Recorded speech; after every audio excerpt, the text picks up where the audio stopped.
It began with a city that had seen empires rise and fall, a place where ancient stones remembered the footsteps of kings. Aachen was not just another point on a map. It was a symbol, the old capital of Charlemagne, a city whose history stretched back over 1,000 years. A city that had watched centuries pass like seasons. A city that now found itself caught between two unstoppable forces, one retreating, one advancing, both preparing to turn its streets into a battlefield. By the autumn of 1944, the war had shifted. The Allies had broken free of Normandy, crossed France, and pushed toward Germany, with a momentum that seemed, for a moment, unstoppable. But war has a way of reminding armies that nothing moves forward forever. Beyond the rivers and rolling fields lay the German border, and beyond that border lay Aachen, the first major German city the Americans would face. A city fortified not just by walls and bunkers, but by the weight of what it represented. Taking Aachen would send a message. Losing Aachen would break one. The Germans understood this. The Americans understood it too. Before a single shot was fired, tension coiled around the city like fog. Civilians hid in cellars, listening for the distant rumble of artillery. German soldiers dug deeper into defences, turning homes, schools, churches, and factories into strongpoints. Every street became a potential ambush. Every window a firing position. Every intersection a question mark. The Americans approached slowly, cautiously, feeling the resistance tighten with every mile. They knew city fighting was different, slower, closer, more brutal. They had trained for beaches, hedgerows, open fields. But Aachen would be something else. A maze of stone and smoke. A place where danger could sit behind any door. Where victory would be measured not in miles, but in rooms. In stairwells, in shattered bricks beneath their boots. The days leading up to the battle were filled with an uneasy quiet. Patrols probed forward, disappearing into narrow streets that seemed to swallow sound. Scouts reported glimpses of movement in broken windows. Artillery officers marked targets on maps with trembling pencils. Commanders argued over strategy, knowing that whatever they chose, the cost would be steep. Then slowly, almost gently, the weather shifted. Clouds thickened. The wind grew colder. Autumn settled over Aachen like a grey blanket, and the fighting began. At first, it came as scattered shots, echoing through empty streets. Then, bursts of machine gun fire. Then, explosions that rolled through the city like thunder. The Americans advanced house by house, blowing holes through walls because stepping into doorways meant walking into death. Streets filled with dust that drifted like snow. Buildings collapsed into piles of broken memories. The air tasted of grit and smoke and fear. The Germans fought with a ferocity sharpened by desperation. They were defending their own soil now. They knew every alleyway, every rooftop, every cellar. Their orders were unforgiving. Hold the city at any cost. But the Americans pressed on. Not quickly, not easily, but relentlessly. Infantry squads crawled through rubble, using craters as shelter. Tanks inched forward, turrets swiveling, guns ready to fire at shadows. Flamethrowers lit up basements where defenders waited in darkness. Rooftops became battlegrounds above the streets, where snipers played a quiet, deadly game. Each hour felt like a day. Each block felt like a campaign of its own. Slowly, inch by inch, the city began to crack. Some neighbourhoods turned silent, emptied of resistance. Others erupted with sudden violence, as if the city itself were unwilling to surrender its secrets. But day after day, the circle tightened. German units grew smaller, their supplies dwindled. Their communications faltered. The Americans, exhausted but unbroken, kept pushing deeper into the city's heart. And still, Aachen refused to fall quickly. It was a battle of attrition, of endurance, a fight where the weight of history pressed upon every soldier, American and German alike. But eventually, the inevitable came. When the city finally surrendered, it did not do so with fanfare or thunder. It did so with a tired, hollow quiet. Smoke drifted between shattered buildings. Streets once full of life now lay broken and empty. The ancient stones of Aachen, which had watched over a millennium of history, absorbed yet another chapter, one written in exhaustion, destruction, and sacrifice. Tonight, we return to that moment. to the slow, careful advance into a city older than memory, to the silent homes turned into fortresses, to the footsteps echoing through ruined streets, to the weight of a battle that tested the resolve of every man who stepped into its shadow. Before we begin, tell me, in words, where in the world you are tuning in from tonight, and what hour it is as you settle into this gentle journey through the past. Are you resting somewhere quiet, ready for sleep? Or can you almost feel the cool autumn air of Aachen drifting around you as the story unfolds? And if these slow, soft dives into history help you unwind, help you breathe, help you drift into sleep, consider subscribing. The finger stabbed at the map with such force that the paper crumpled beneath it. September 1944. Deep inside the Wolf's Lair in East Prussia, and Adolf Hitler's hand trembled as it hovered over a small circle marked Aachen. Around him, generals shifted uncomfortably, their silence heavy with the knowledge that what the Führer was about to decree defied all military logic. The city meant nothing strategically, no critical industries, no vital transportation hubs, no irreplaceable resources. Yet Hitler's voice, when it came, carried the weight of absolute conviction. Aachen must never fall. It is the gateway to the Reich, the throne of Charlemagne, the birthplace of the German Empire. The generals exchanged glances but said nothing. They had learned that arguing with mythology was pointless. 1,500 years earlier, in the year 814, Charlemagne had been laid to rest in Aachen Cathedral. For 6 centuries afterward, 32 Holy Roman emperors had journeyed to this city to be crowned, each one placing their hands on the ancient throne, each one claiming the mantle of the First Reich. The Nazis had seized upon this history with desperate fervour, weaving Charlemagne, a Frankish king who had never considered himself German, into their mythology of eternal Germanic greatness. By September 1944, as Allied armies closed in from all sides, reality no longer mattered to Hitler. Only symbols mattered. Only defiance mattered. And Aachen, with its cathedral and its throne and its 800-year-old coronation hall, had become a symbol he could not afford to lose. The propaganda value was immense, even if the military value was negligible. The city had once held 165,000 souls. By early September 1944, that number had dwindled to perhaps 20,000. The rest had fled, some in official evacuations, most in panic streams of refugees clutching suitcases and children as Allied artillery rumbled closer from the west. Those who remained did so for various reasons. The elderly, too frail to travel. The stubborn who refused to abandon homes their families had occupied for generations. The terrified who feared being shot by SS patrols for defeatism if caught fleeing. They huddled in cellars and listened to the explosions grow louder. They knew what was coming. The city sat just 5 miles from the Belgian border, 40 miles from the Netherlands, directly in the path of the American advance. Geography had made Aachen a target. History had made it a symbol. Hitler had made it a trap. On September 10th, 1944, the 1st American artillery, shells began falling on Aachen's outskirts. The sound was unmistakable, a distant thunder that grew closer each day, punctuated by the sharper crack of tank guns and the stutter of machine gun fire. In the cathedral, elderly priests moved through the medieval halls with purposeful urgency, gathering relics that had survived centuries of warfare. The crown of Charlemagne, brought out only for coronations, was wrapped in cloth and hidden.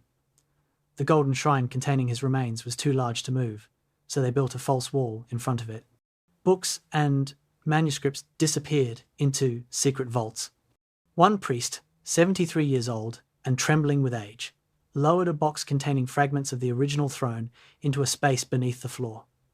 "They will destroy everything," he whispered to his younger colleague, "just as they did in Poland, just as they did everywhere." The younger priest said nothing. What could he say? The old man was probably right. Nazi propaganda minister Joseph Goebbels understood the symbolic stakes perfectly. On September 13th, his voice crackled across German radio waves, reaching into homes from Hamburg to Munich. Aachen is the gateway to the Reich. The city of Charlemagne, the city where German emperors were crowned, must stand as proof of our unbreakable will. Here we stand or fall. Here we show the world that no enemy will ever set foot on sacred German soil. It was magnificent rhetoric. It was also a death sentence for the 5,000 soldiers who would be ordered to defend the city and the 20,000 civilians trapped inside with them. Goebbels spoke from the safety of Berlin. The soldiers and civilians in Aachen would pay the price for his words. The Americans didn't understand, not yet. To them, Aachen was just another German city, larger than most, but strategically similar to dozens they'd bypassed or captured during the race across France. Intelligence reports noted its position astride key road networks leading deeper into Germany. Reconnaissance photographs showed fortifications, pillboxes, dragon's teeth, anti-tank obstacles, the concrete bunkers of the Siegfried Line surrounding the city like a collar. But nothing suggested Aachen would be different from Cherbourg or Saint-Lô or any of the other fortified positions they'd cracked open with artillery and determination. They expected resistance. They expected casualties. They didn't expect a battle that would consume 40 days, 5,000 American lives, and an entire city. The symbolism wasn't lost on Germany's civilian population, even if foreign observers missed it. When Hitler declared Aachen must hold, when Goebbels proclaimed it the test of German will, millions of Germans understood the message. If Aachen falls, the Reich itself begins to fall. The city wasn't being defended for military reasons. It was being defended because admitting the First Reich's birthplace could be conquered meant admitting that the Third Reich was mortal.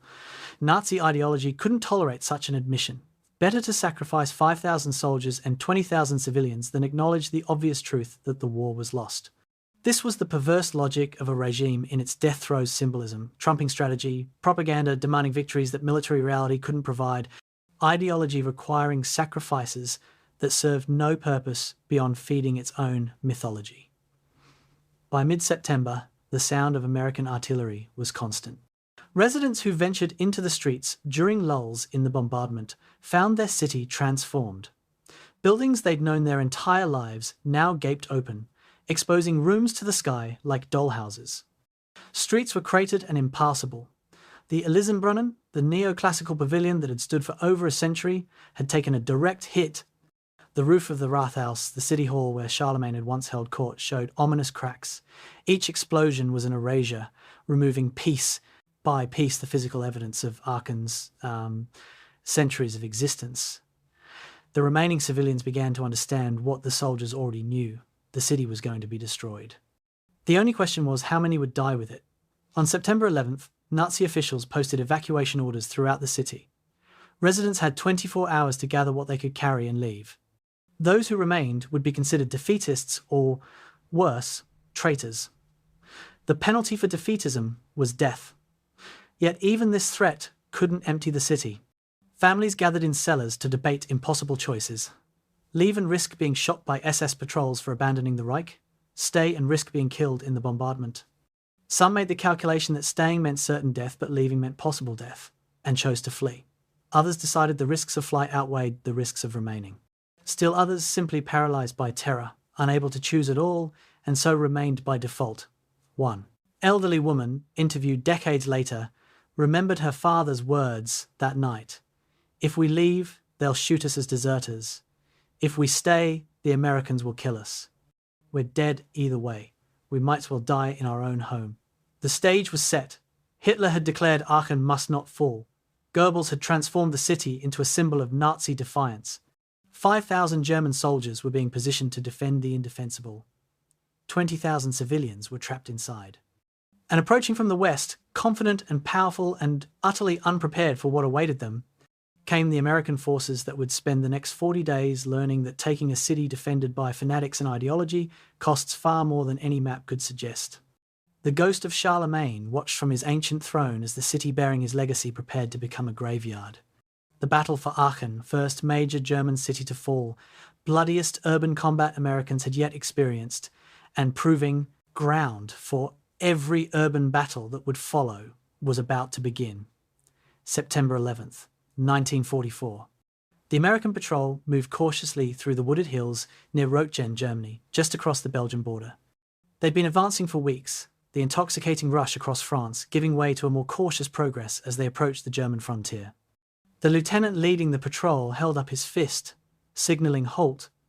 Through the trees ahead, something geometric caught the light, something that shouldn't be there. The men spread out, rifles ready, approaching slowly. What they found made them stop and stare.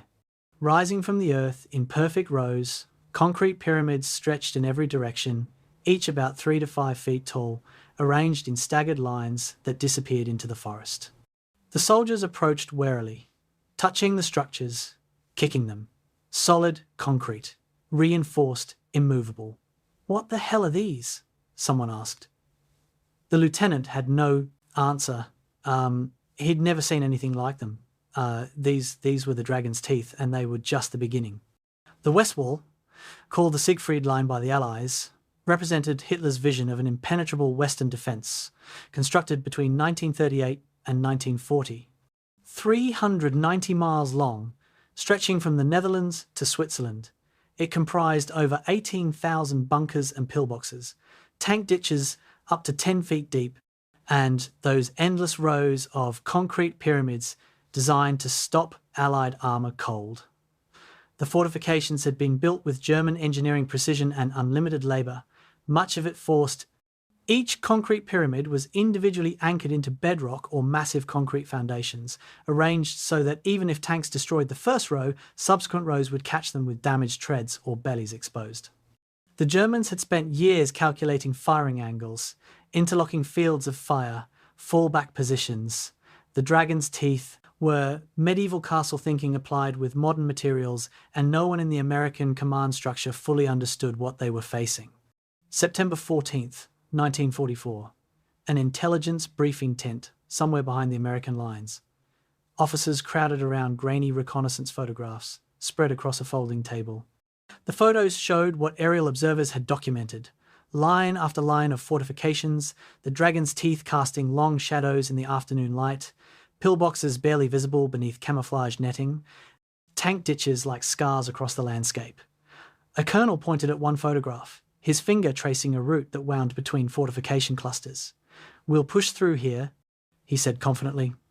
3, maybe 4 days to crack the line.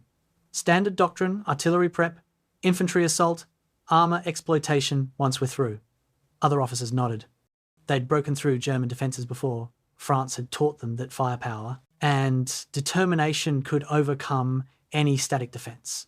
None of them had studied the West Wall's engineering closely enough to understand that this wasn't like anything they'd faced before. The pillboxes were engineering marvels and tactical nightmares. Constructed of reinforced concrete 3 feet thick, they'd been designed to withstand anything short of direct hits from heavy artillery. Each one featured multiple firing slits positioned to cover specific killing zones, with interlocking fields of fire ensuring no dead ground existed in front of the defensive line. Inside, German machine gun crews had pre-measured ranges to every possible approach, with white-painted markers on the walls showing proper aim points for different distances. Ventilation systems provided fresh air during bombardments. Steel doors led to underground tunnels connecting pillboxes, allowing defenders to reinforce threatened positions or evacuate damaged ones without exposing themselves to fire. Some larger bunkers included sleeping quarters, ammunition, storage, medical facilities, everything needed to survive a siege. The Americans had nothing in their tactical manual for cracking such positions, because they'd never imagined defences this sophisticated. September 16th, 1944, combat engineers gathered around their first captured dragon's tooth, preparing to test demolition techniques. They'd brought standard explosive charges, the kind that cracked German concrete bunkers in Normandy. The explosion was impressive, a thunderous blast that sent smoke and dust billowing. When the air cleared, the engineers approached to examine the damage. The pyramid stood exactly as before, except now it had a black scorch mark on one side. A sergeant placed his hand on the concrete, feeling for cracks. There were none. "Son of a bitch," he muttered. They doubled the charge. Same result, scorching, but no structural damage. It took 4 times the standard explosive load to finally shatter one pyramid, and the men realised with sinking certainty that they faced thousands of these obstacles. Clearing a single lane wide enough for tanks would require more explosives than they had, more time than the operation allowed, and would expose engineers to withering fire from the pillboxes covering the obstacles. A captured German engineer, interrogated on September 20th, revealed details that made American commanders go pale. "The tunnels connecting the bunkers ran for miles in some sectors," he explained through an interpreter.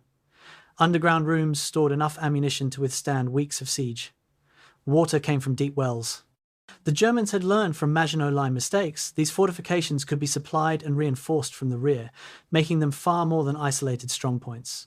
"You can capture one pillbox," the engineer said with something like pride, "but the others will kill you while you try. You can destroy the dragon's teeth in one area, but machine guns from concrete bunkers will cut down anyone trying to advance through the gap. The West Wall is a system, not a line. You must defeat the entire system, not individual pieces." The intelligence officer conducting the interrogation wrote an urgent report that night, warning that current tactical estimates 3 to 4 days to breach the line were dangerously optimistic. American doctrine emphasized mobility and firepower. Bypass strongpoints when possible, outflank when you can't bypass, reduce with overwhelming force when flanking proves impossible. But the West Wall didn't allow flanking. It stretched 390 miles, far beyond any reasonable envelopment attempt. Bypassing wasn't an option either.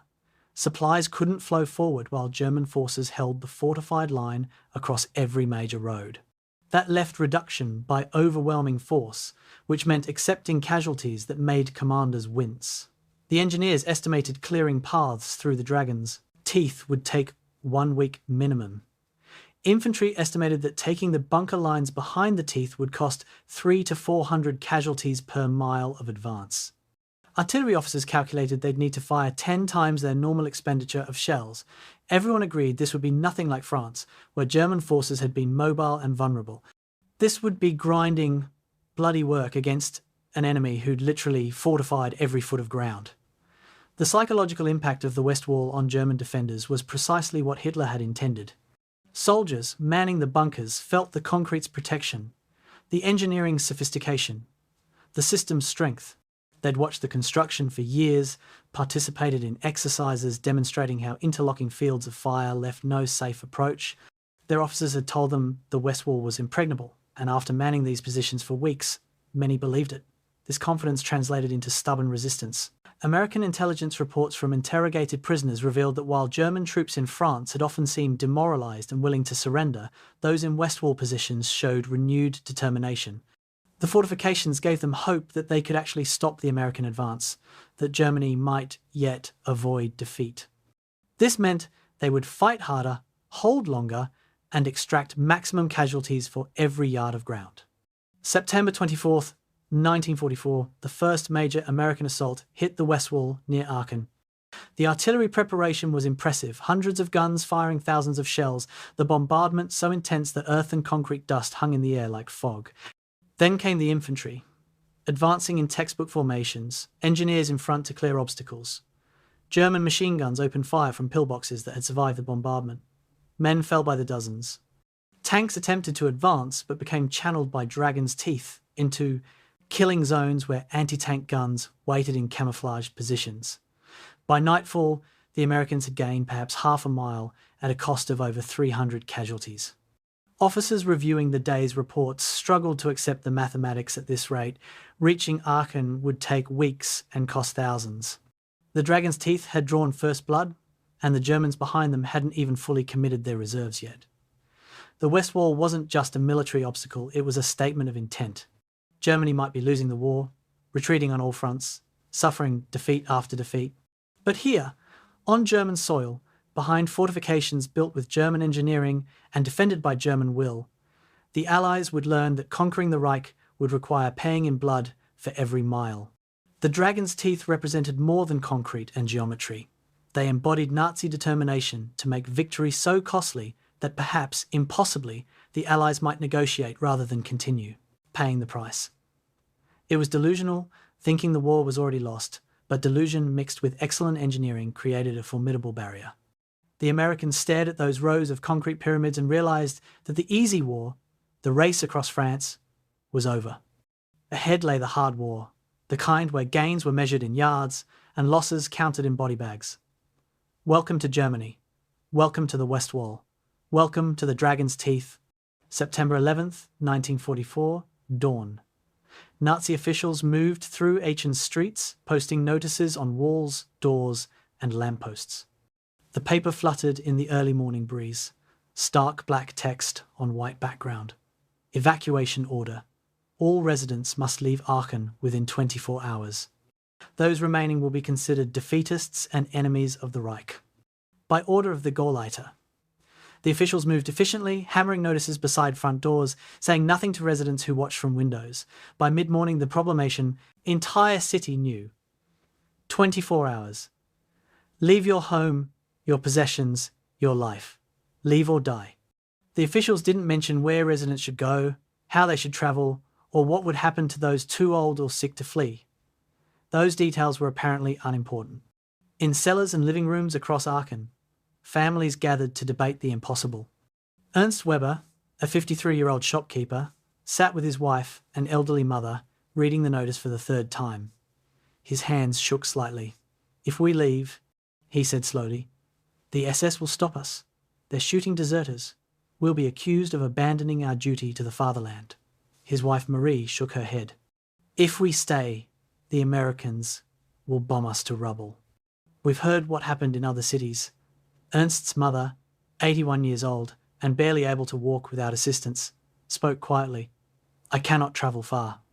You should leave without me." The silence that followed was unbearable. They were not discussing logistics. They were discussing who would live and who would die. This conversation was happening in thousands of Aachen homes that morning. Thousands of families calculating which choice offered the slimmest chance of survival. The evacuation order was theatre, not policy.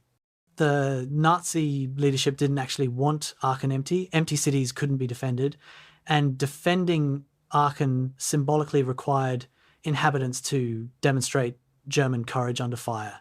What they wanted was the appearance of humanitarian concern, so that when thousands died in the coming battle, the regime could claim it had warned them to leave. The SS units positioned throughout the city reinforced this cynical calculation. They had orders to prevent defeatism, which in practice meant shooting anyone who tried to flee. Several families attempting to leave on September 12th were stopped at roadblocks, the fathers taken aside and executed for desertion. Their bodies were left visible as warnings. The message was clear. The evacuation order was propaganda, not permission. You could leave, but they'd kill you for trying. September 13th brought a different kind of notice from the sky. American aircraft dropped thousands of leaflets over Aachen, white paper fluttering down like snow. Maria Schneider, a 37-year-old nurse, caught one as it fell past her window. The English text had German translation below. To the civilians of Aachen, leave the city immediately. American forces will bombard military targets. We cannot guarantee your safety if you remain. This is your final warning. She read it 3 times, then looked at the Nazi notice still posted on her door. 2 warnings, 2 threats. The Nazis threatened to shoot her if she left. The Americans threatened to bomb her if she stayed. She crumpled both papers in her fist and descended into the cellar where her 2 children waited. "We're staying," she told them. "God help us." The civilians who remained, approximately 20,000 out of an original 165,000, did so for complex overlapping reasons. Some were elderly or infirm, physically incapable of fleeing. Others had nowhere to go. Their relatives in other cities were dead or unreachable, and wandering German roads as refugees seemed equally dangerous as staying put. Many feared SS reprisals more than American bombs, calculating that at least bombs were impersonal while SS execution squads were deliberate. Some stayed out of stubborn attachment to homes their families had occupied for generations. The Nazis and Americans might destroy each other, but they'd be damned if they'd voluntarily abandon everything they owned. And a very few, stayed, because they still believed in Nazi victory, convinced that German soldiers would throw back the Americans and save the city. These true believers would be disappointed.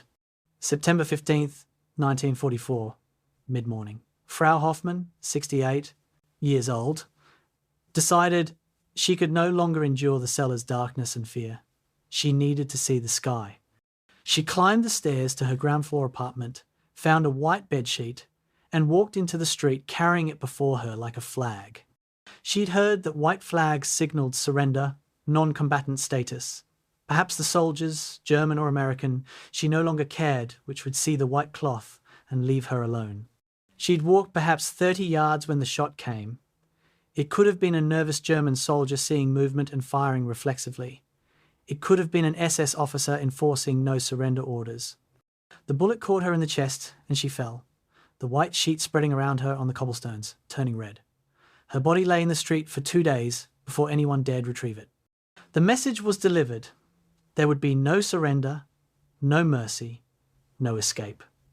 The psychological toll on trapped civilians manifested in different ways. Some descended into near catatonic states, sitting in cellars, staring at walls, speaking rarely, eating little. Others became frantically active, constantly rearranging their hiding places, moving supplies, checking and rechecking escape routes that everyone knew led nowhere.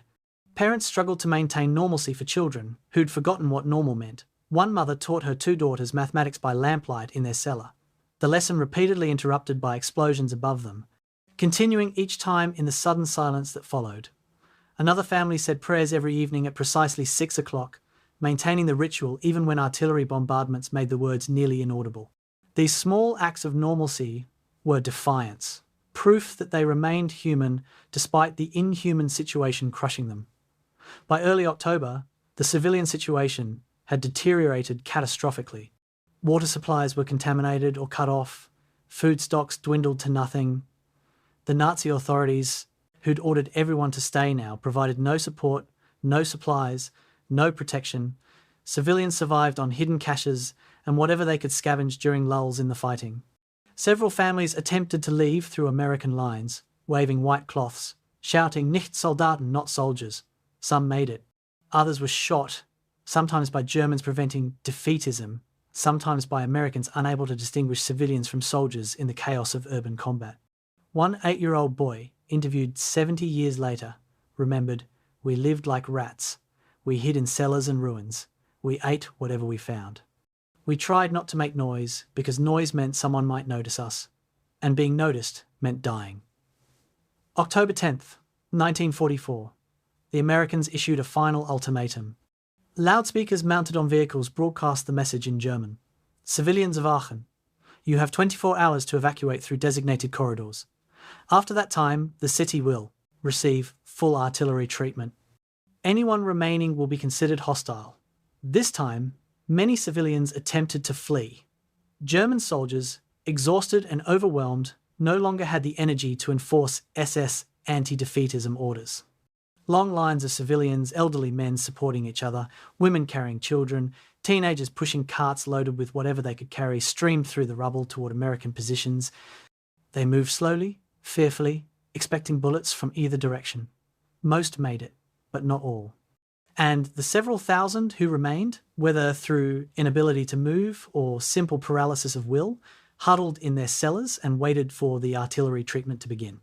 The civilians trapped in Aachen were victims, twice over, victims of Nazi ideology that valued symbolic resistance over human life, and victims of military necessity that required attacking a fortified position regardless of who sheltered within. Neither side intended to murder civilians, but both sides created conditions that made civilian death inevitable. The Nazis by forbidding evacuation and using the city as a fortress. The Americans by attacking that fortress with every weapon available.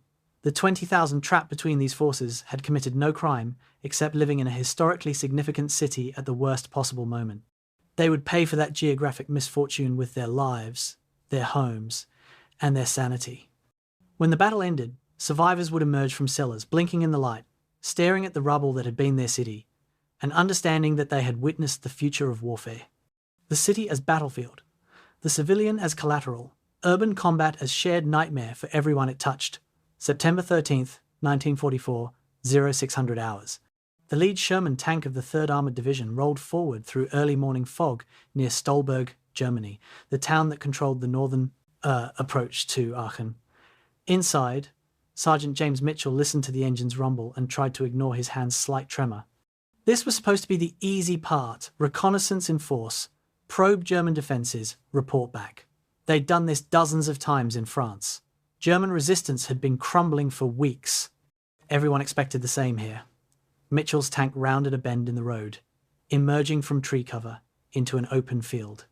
That's when the world exploded. The German anti-tank round hit the Sherman's front armour with a sound like a giant hammer striking a bell, the tank lurching sideways from the impact. Mitchell's driver screamed into the intercom, "Reverse! Reverse! Reverse. They backed frantically into the tree line, while 2 more rounds gouged the road where they'd been seconds before. The 3rd Armoured Division had earned glory racing across France, covering ground at speeds that made newspaper headlines and Eisenhower smile. But the Stolberg Corridor, a narrow approach between Aachen and the industrial town of Stolberg, was nothing like France. Here, German forces had prepared positions for weeks, registering artillery on every possible approach, positioning anti-tank guns with clear fields of fire, laying mines along likely routes. Here, the Americans couldn't use their mobility because terrain channeled them into predictable paths. And here, defending forces included elements of Germany's elite 12th Infantry Division and the 9th Panzer Division, veteran units that had survived the Eastern Front and knew exactly how to make attackers bleed. The Americans were about to receive an expensive education in the difference between pursuit and assault, between fighting a retreating enemy and attacking a prepared defense. September 14th, 1944, 1400 hours. Lieutenant Colonel Samuel Hogan's battalion had been trying to advance 1 mile for 6 hours and had gained perhaps 200 yards. Every 100-yard gain cost casualties, a sniper's bullet, a mortar round, a machine gun opening up from an unexpected position. Hogan crouched in a ditch beside his radio operator, listening to company commanders report their situations. Able Company pinned down, taking fire from buildings ahead. Baker Company attempted flanking maneuver, ran into minefield, 3 casualties. Charlie Company requesting artillery support on bunker position, coordinates follow. The reports blended into a litany of frustration and loss. Hogan had commanded this battalion across France, where they'd advanced 10 miles on good days. Now they were measuring progress in yards and losing men faster than they could be replaced. The tank battles revealed the brutal mathematics of German defensive advantages. American Sherman tanks mounted 75mm guns that could kill German Panther tanks at 500 yards or less, assuming they hit the Panther's thinner side or rear armour. German Panthers mounted long-barreled 75mm guns that could kill Shermans at 1500 yards by shooting straight through the front armour.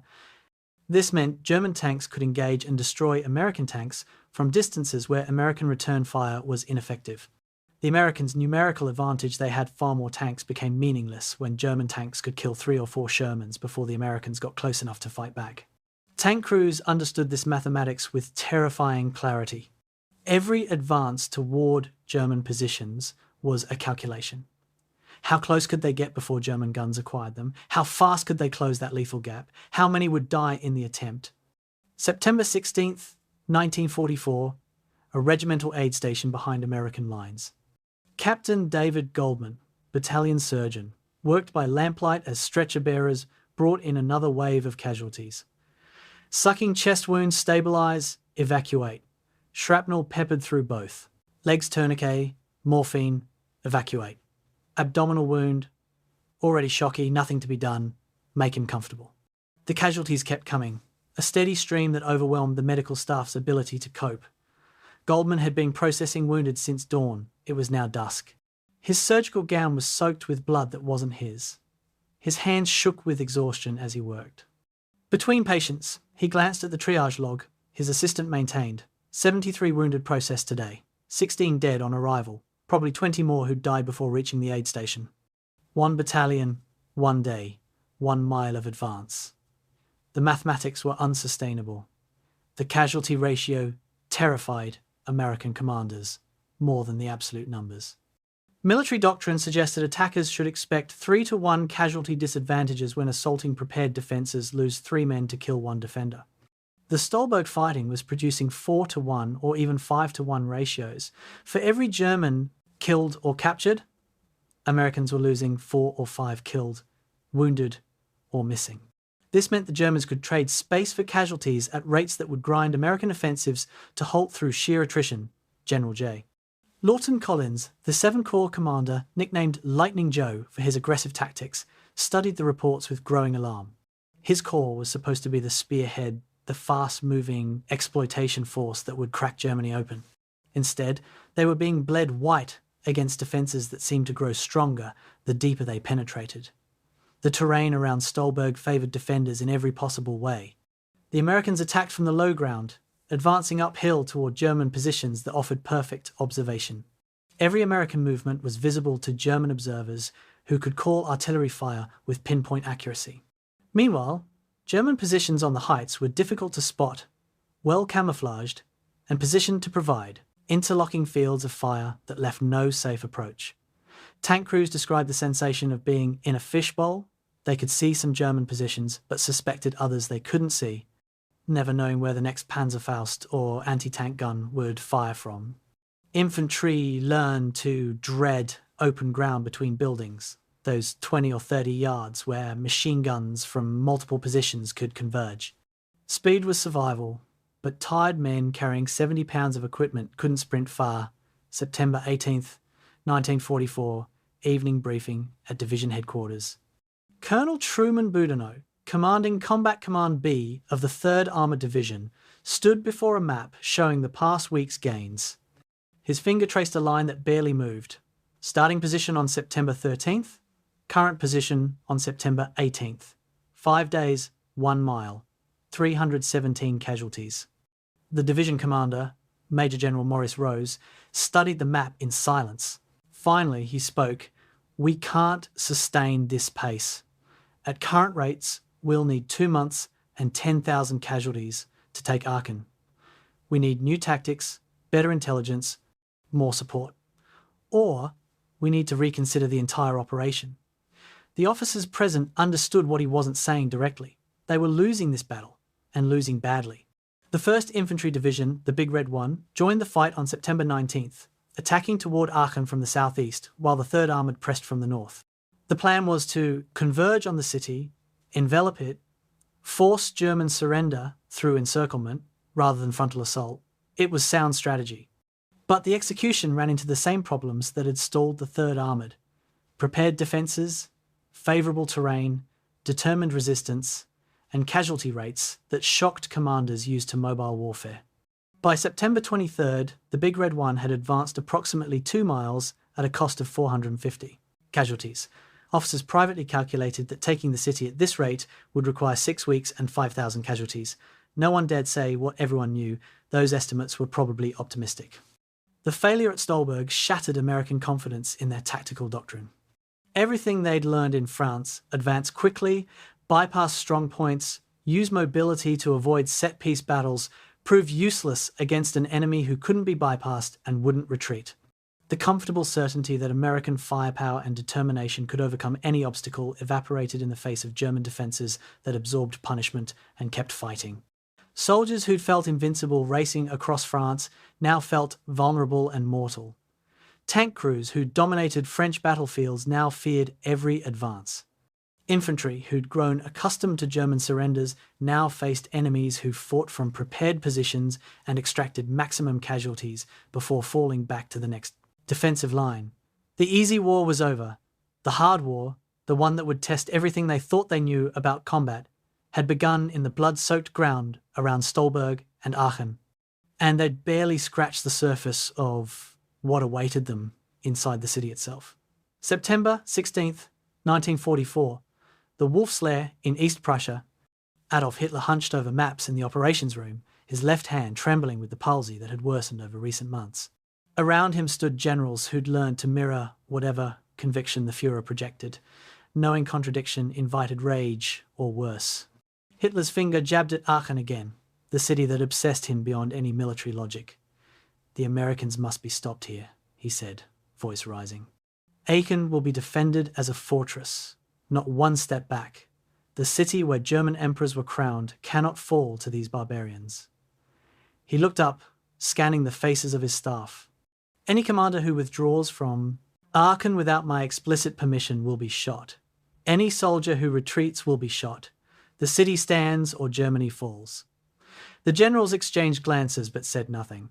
They'd heard these pronouncements before. Stalingrad, Tunisia, countless other positions declared fortresses that became mass graves. The Festung fortress city doctrine was Hitler's response to Germany's strategic collapse. Unable to accept retreat, unwilling to conduct mobile defence, he ordered cities designated as fortresses to be held regardless of cost or tactical sense. The first fortress had been Stalingrad, where 300,000 German soldiers died or surrendered, after Hitler forbade withdrawal. Now, 2 years later, with Germany itself under invasion, Hitler was applying the same failed doctrine to German cities. Aachen was his first test case on German soil.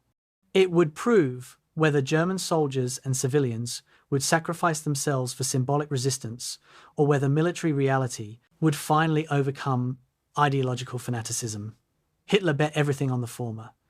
5,000 German soldiers and 20,000 civilians would pay for that bet. General Friedrich Köchling commanded the LXXXI Corps responsible for the Aachen sector. A professional soldier, Köchling understood that defending Aachen was military madness. The city was nearly surrounded, supplies were limited, reinforcement would be difficult, and the Americans possessed overwhelming firepower.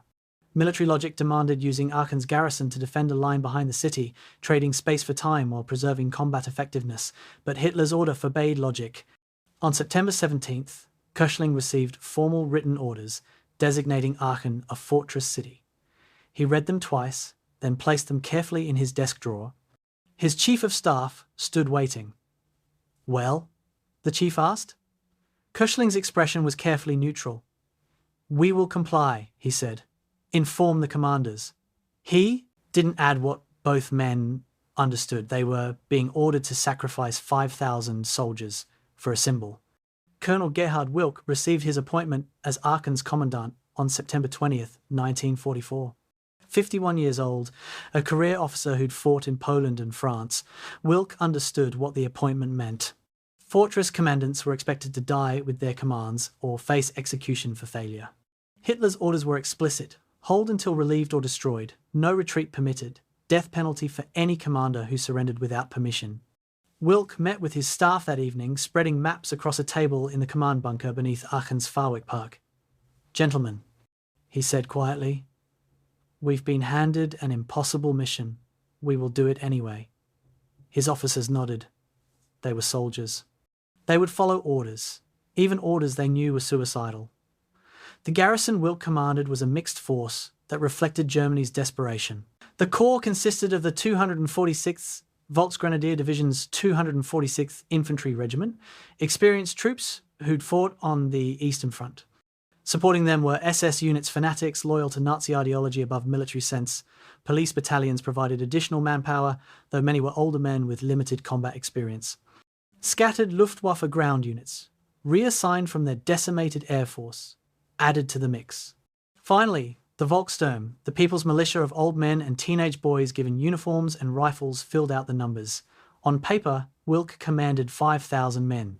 In reality, he commanded perhaps 3,000 effective combat troops and 2,000 poorly trained auxiliaries who'd break at the first serious pressure. With these forces, he was expected to defend a city against American divisions with unlimited artillery and air support. September 23rd, 1944.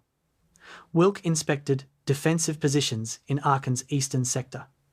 The positions were impressive concrete bunkers, sandbag machine gun nests, interlocking fields of fire, ammunition cached in cellars. But Wilk's practiced eye caught the problems. Ammunition stock sufficient for perhaps 2 weeks of heavy fighting, food for 10 days maximum, water supply vulnerable to disruption, no reserve forces to counterattack penetrations. Worst of all, the positions were static. Once the Americans broke through, defenders would have nowhere to fall back except other prepared positions that would be equally vulnerable. This wasn't defense, it was delayed annihilation. Every position would be fought over until overrun, every strong point held until destroyed, every soldier expected to die rather than retreat. Medieval siege warfare with modern weapons. The psychological burden on Wilk and his officers was immense. They were professional soldiers, trained to evaluate military situations objectively. Every objective analysis concluded defending Aachen was hopeless. The only question was how long they could hold and how many would die in the attempt. But Hitler's order forbade acknowledging this reality. Defeatism was treason, punishable by death. Suggesting tactical withdrawal was cowardice, punishable by death. Even private doubts, if expressed to the wrong person, could result in SS investigation and execution. So Wilk and his officers maintained the fiction of determined resistance and ultimate German victory while privately counting ammunition and calculating how many days they could survive. They were trapped between military reality and ideological fantasy, and the only escape was death. September 28, 1944, as American pressure intensified, Wilk drafted a message to Koechlin requesting permission for tactical adjustment of positions in the city's exposed western sector. He phrased it carefully, avoiding words like withdrawal or retreat, trying to frame the request in terms acceptable to Nazi ideology. The response came within 2 hours. Request denied. All positions will be held. Repeat. All positions will be held. Heil Hitler. Wilk read the message 3 times, then slowly crumpled it. His adjutant watched in silence. "We're going to die here," Wilk said finally. The adjutant had no response. They both knew it was true. The strategic insanity of Hitler's fortress order became apparent when examining Germany's overall situation. The Eastern Front was collapsing, with Soviet forces advancing toward Germany's pre-war borders. The Western Front was crumbling as American and British forces pushed deeper. Germany desperately needed mobile reserves to respond to multiple crises simultaneously. Instead, Hitler was tying down 5,000 troops, 2 full regiments in a single surrounded city that offered no strategic advantage beyond psychological symbolism. Those 5,000 troops could have formed a mobile reaction force, conducting delaying actions that traded space for time, while preserving combat power. Instead, they would be ground to dust defending rubble, because Hitler couldn't tolerate admitting that retreat was sometimes necessary. Nazi ideology transformed military defeat into moral imperative. To Hitler and his true believers, every metre of ground abandoned was betrayal. Every tactical withdrawal was cowardice. Every acknowledgement of reality was defeatism.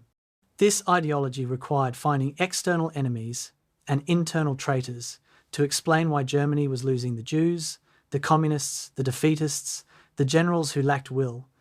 It could never admit that Germany was losing because the regime had started a war it couldn't win against enemies with superior resources. So Hitler's orders grew more disconnected from reality, demanding victories where victory was impossible, forbidding retreats that were militarily necessary, threatening death to anyone who acknowledged obvious truths, and professional soldiers like Wilk, trapped in an authoritarian system where disobedience meant execution, followed those suicidal orders and prepared to die. Aachen would be Hitler's first fortress city test on German soil. It would prove that Nazi fanaticism could force men to fight hopeless battles, but couldn't make those battles any less hopeless. The only question was how high the body count would climb before reality finally triumphed over ideology. September 25th, 1944, an American tank depot 3 miles behind the front lines. Sergeant Bill Hutchins stood in a salvage yard surrounded by twisted steel, burned-out vehicles, and the debris of modern warfare. He walked slowly around a damaged Sherman tank, studying the hole punched through its front armour by a German anti-tank round. The hole was clean, perfectly circular, the edges peeled back like flower petals. Inside, dark stains told stories Hutchins didn't want to imagine. He'd lost friends in tanks like this, good men who'd survived France, only to die in the first week of fighting near Aachen. He placed his hand on the cold metal and made a decision. "We're not sending any more boys out there in death traps." He told the engineers gathered around him, "I don't care what regulations say. We're fixing this problem ourselves." The solution, Hutchins and his fellow tankers improvised, became known as Rhino tanks or assault tanks. Shermans with additional armour welded to their fronts and sides. The armour came from German Dragon's Teeth obstacles, destroyed pillboxes, salvaged steel plates from bomb buildings, anything they could cut and weld. The modifications were crude, unsanctioned, and absolutely necessary. Standard Sherman's front armour was 2 inches thick, adequate against older German guns, but useless against the upgraded weapons American tankers now faced. Adding 3 to 4 inches of welded steel didn't make Shermans invulnerable, but it increased crew survival rates enough to matter. The modifications also added 3 to 4 tons of weight, reducing speed and manoeuvrability, making the tanks sluggish and difficult to handle. But tank crews accepted the trade-off gladly. Speed meant nothing if you were dead. September 27th, 1944. An infantry company testing new bunker-clearing tactics in a captured German strongpoint. Lieutenant Frank Morrison watched as his flamethrower team approached a concrete pillbox from its blind side, the thrower's fuel tank strapped to his back, the pilot light flickering at his weapon's muzzle. The flamethrower sent a jet of burning fuel through the pillbox's firing slit, turning the interior into an inferno. Screams came from inside, brief, horrible, then silent. Morrison felt his stomach turn, but forced himself to watch. This was necessary. Standard infantry tactics, rifles and grenades, barely scratched these positions. Artillery could suppress them temporarily, but rarely destroyed them. Flamethrowers worked. They were horrific, nightmare weapons that burned men alive in concrete tombs. But they worked, and working mattered more than Morrison's conscience. The blowtorch and corkscrew tactic emerged from desperate infantry companies trying to clear fortified buildings without dying in the attempt. Use flamethrowers, bazookas, or tank fire to burn or blast entry points. Corkscrews spiral upward through the building, clearing each floor systematically, throwing grenades up stairwells, shooting through walls, never assuming a room was clear until physically entered and searched. The tactic was slow, exhausting, and terrifying. Soldiers clearing buildings existed in constant fear that the next doorway would conceal an enemy with a machine gun, that the next stairwell would collapse under them, that the next grenade thrown at them would be the one they couldn't avoid. But the tactic reduced casualties compared to simply charging into buildings. It gave infantry a method, a system, something to follow, when everything was chaos and violence. Artillery forward observers developed techniques that would have horrified peacetime safety officers, but saved infantry lives. Captain Richard Hayes, attached to the 16th Infantry Regiment, specialised in calling fire danger-close artillery strikes within 200 yards of friendly troops, sometimes closer. The margin for error was terrifyingly small. A slight miscalculation, a gun tube worn enough to throw shells off target, a wind shift at the wrong moment, any of these could drop American artillery on American soldiers. Hayes accepted the risk because the alternative was worse. German positions often sat so close to American lines that conventional artillery support couldn't target them without pulling infantry back, surrendering ground that had cost lives to take. Danger-close fire let infantry pin German defenders with their presence, while artillery pulverized positions from above. Hayes called 73 fire missions in October 1944. 3 landed too close, causing friendly casualties. The other 70 destroyed German positions that would have killed far more Americans if left intact. Tank infantry coordination evolved from theoretical doctrine into practical necessity. Before Aachen, tanks and infantry often operated independently or with minimal coordination. Tanks would advance, hoping infantry followed, infantry would attack, hoping tanks supported them. This loose cooperation worked adequately in France against mobile German forces. Against Aachen's prepared defences, it failed catastrophically. Tanks advancing without close infantry support were vulnerable to Panzerfaust teams hiding in rubble. Infantry attacking without immediate tank support was slaughtered by machine guns firing from positions the infantry couldn't suppress. The solution was physical proximity infantry platoons paired with individual tanks, the tank providing mobile firepower and protection, the infantry protecting the tank from close-range threats and marking targets. They learned to communicate through improvised methods, infantry pointing or kicking the tank hull to indicate targets, tank commanders watching specific infantry squads and responding to their needs. The M12 155mm self-propelled gun found unexpected use as a direct-fire bunker killer. Designed for indirect fire support lobbing shells at distant targets from protected positions, the M12 became a close-range sledgehammer. Engineers would bring the massive gun within 500 yards of a German bunker, sometimes closer, protected by infantry and smoke. Then the gunner would aim directly at the bunker's firing slit or ventilation opening and fire. A 155mm high-explosive shell hitting a bunker at point-blank range could punch through 3 feet of concrete or, more commonly, crack the structure so badly that subsequent hits collapsed it entirely. The bunker's occupants faced a choice: die in the collapse or abandon the position and face machine gun fire outside. Most chose to die inside. The M12 crews accepted significant risk operating so close to enemy positions, but the weapon's effectiveness justified the danger. October 1st, 1944, a training session behind the lines, where infantry replacements learned urban combat techniques from combat veterans. Sergeant Mike Torres, who'd survived 2 weeks of fighting in Aachen's outskirts, stood before 30 nervous young soldiers. "Everything you learned in basic training will get you killed," he began bluntly. "Forget fire and maneuver. Forget textbook tactics. I'm going to teach you how to survive." He demonstrated how to clear rooms without entering the doorway, bouncing grenades off walls to roll through doors, firing blind around corners, using mirrors to check around obstacles. He showed them how to move through buildings using mouse holes, blasting through walls between rooms rather than using hallways where machine guns waited. He taught them never to assume a position was clear, never to bunch up, never to stand in doorways or windows, never to do anything that made them visible targets for more than seconds. The replacements listened with wide eyes, understanding that they were learning from someone who'd paid for this knowledge in friends' lives. Time-on-target artillery bombardments, coordinating multiple batteries to impact simultaneously, became standard for major assaults. The technique required precise calculation, each battery at different distances from the target, each gun firing at slightly different times, so shells arrived together. When executed properly, TOT bombardments delivered dozens of shells on target within seconds, giving defenders no warning between first impact and total destruction. The psychological effect was devastating.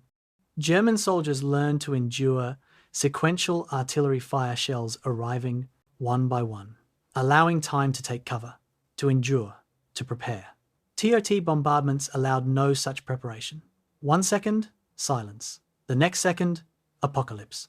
Survivors described feeling like the world exploded all at once, like being inside a drum beaten by giants.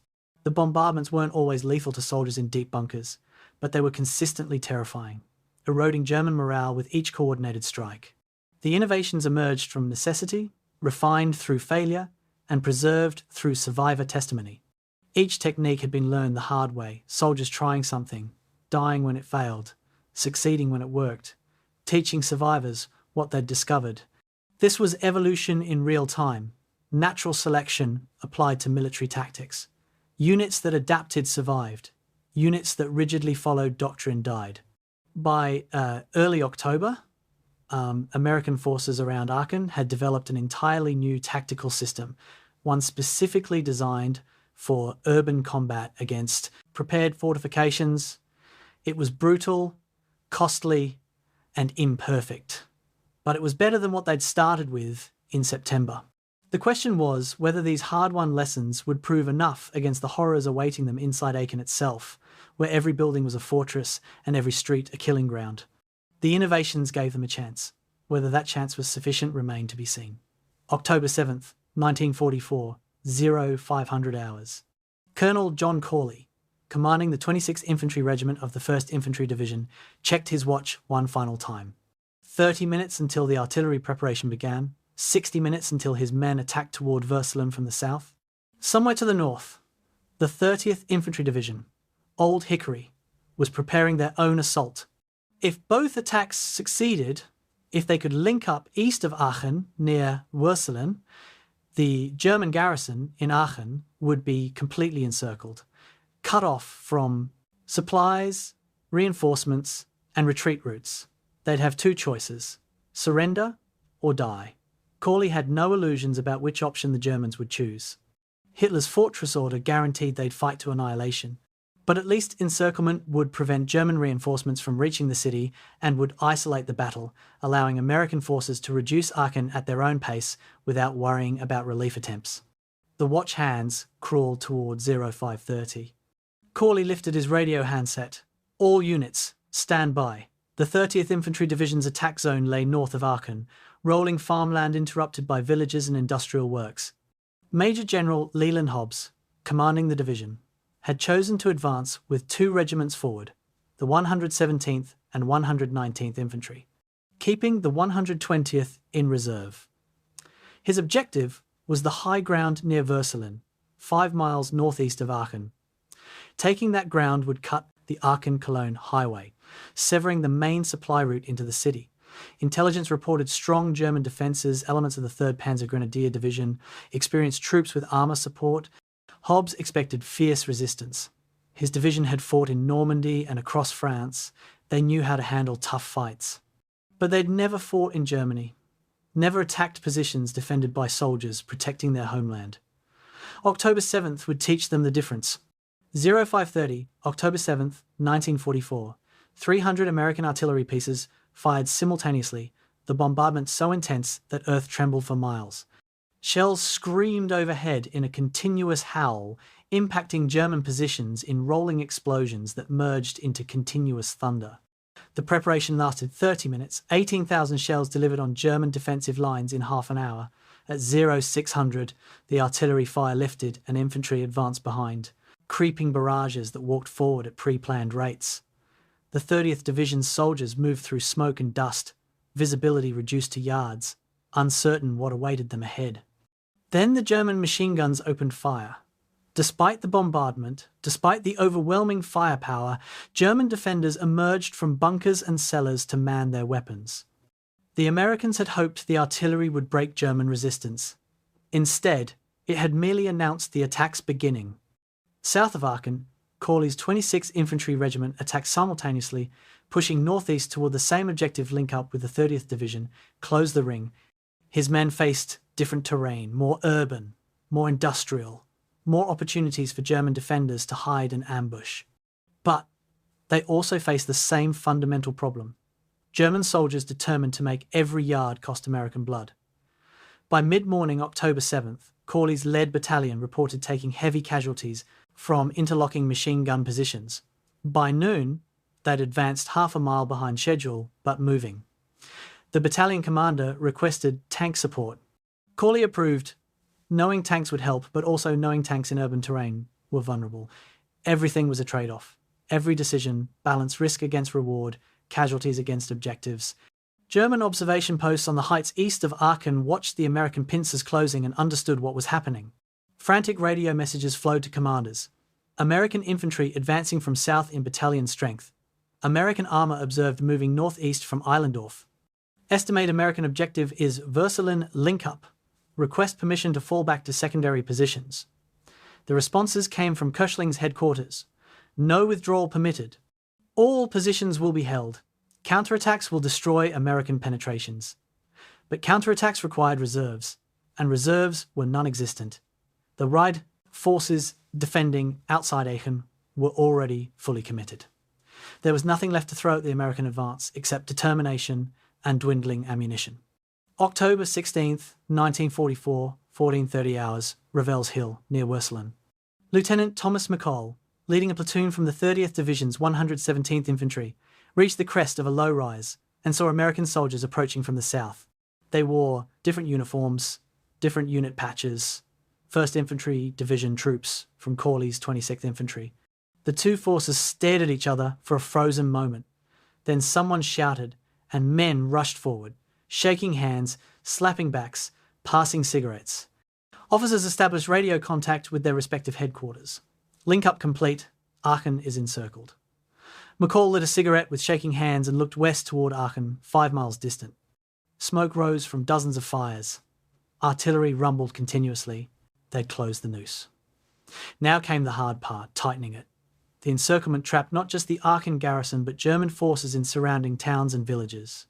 Units that had been defending approaches to Aachen suddenly found themselves cut off, surrounded by American forces that controlled the territory behind them. Some attempted to break out, attacking American lines in desperate night assaults. Most failed. A few succeeded in reaching German lines farther east, bringing with them horrifying reports of American firepower and unbreakable encirclement.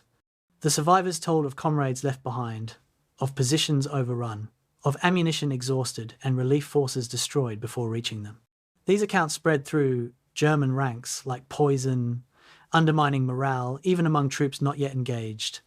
October 17th, 1944, a German supply column attempted to reach Aachen under cover of darkness. 12 trucks carrying ammunition, medical supplies, food desperately needed inside the city. They moved without lights, drivers navigating by memory and moonlight, hoping to slip through American lines before being detected. American outposts heard the vehicles before seeing them, the distinctive sound of diesel engines, gears grinding, trucks moving slowly on damaged roads. Flares arced into the sky, transforming night into harsh white daylight. Then machine guns and rifle fire erupted from both sides of the road. The trucks were trapped in a kill zone, unable to advance or retreat, taking fire from multiple directions. Some drivers attempted to turn around, some abandoned vehicles and fled into darkness. Some died at their wheels. By dawn, all 12 trucks sat burning or abandoned, their precious cargo scattered across torn earth. The garrison's radio operator sent a final message. Supply column destroyed. Request alternate route. The response was silence. There was no alternate route. The encirclement was complete. The 3rd Panzergrenadier Division launched the strongest relief attempt, attacking from the east on October 18th through 20th in a 3-day offensive designed to break through to Aachen. They had armour support, perhaps 20 tanks, all that could be spared, and orders to reach the city regardless of cost. The American 30th Division, holding the sector where the Germans attacked, had been warned by intelligence about the coming offensive. They prepared defensive positions, registered artillery on likely German approach routes, and positioned tank destroyer battalions to counter German armour. When the attack came, it was fierce but predictable. German forces achieved initial penetrations, pushing American outposts back, creating small bulges in American lines. But they couldn't sustain momentum. American artillery and air power hammered advancing columns. Tank destroyers picked off German armour from prepared positions. Infantry counterattacks sealed penetrations. By October 21st, the German relief attempt had failed completely, costing the 3rd Panzergrenadier Division over 1,500 casualties and most of their armour. The Aachen garrison was definitively, irrevocably cut off. Inside Aachen, Wilk received reports of the failed relief attempt with resignation. He'd known relief was unlikely. Now it was impossible. His garrison was trapped in a dying city, defending rubble against enemies who could choose when and where to attack, while German forces could only react. Supply situation critical. Sufficient for perhaps 1 week of heavy fighting. Food, 10 days at reduced rations. Water, contaminated in many sectors, supplies dwindling. Medical supplies, nearly exhausted. Reinforcements, none possible. Retreat, forbidden. The mathematics were simple and brutal. The only questions were how long they could hold and how many would die before the end came. Wilk looked at the maps showing American positions surrounding the city, a red ring of enemy forces, tightening daily. The noose had closed. Now it would strangle them slowly, block by block, building by building, until nothing remained but rubble and corpses. He turned to his adjutant. "Update all commanders," he said quietly. "We're on our own. October 11th, 1944, 0800 hours, Roth-Erde district, eastern Aachen." Sergeant Paul Winters led his squad along a street lined with damaged apartment buildings, rubble spilling into the road, morning light filtering through smoke and dust. Everything was quiet, too quiet. Winters had learned in France that quiet meant danger, enemy waiting, watching, preparing. He hand-signaled his men to spread out, take cover, move slowly. They advanced in textbook formation, each man covering different angles, every few steps, pausing to scan windows and doorways. They'd covered maybe 50 yards when the world exploded. Machine gun fire erupted from a second-story window, muzzle flashes winking in the building's shadow. 3 men dropped before Winters even processed what was happening.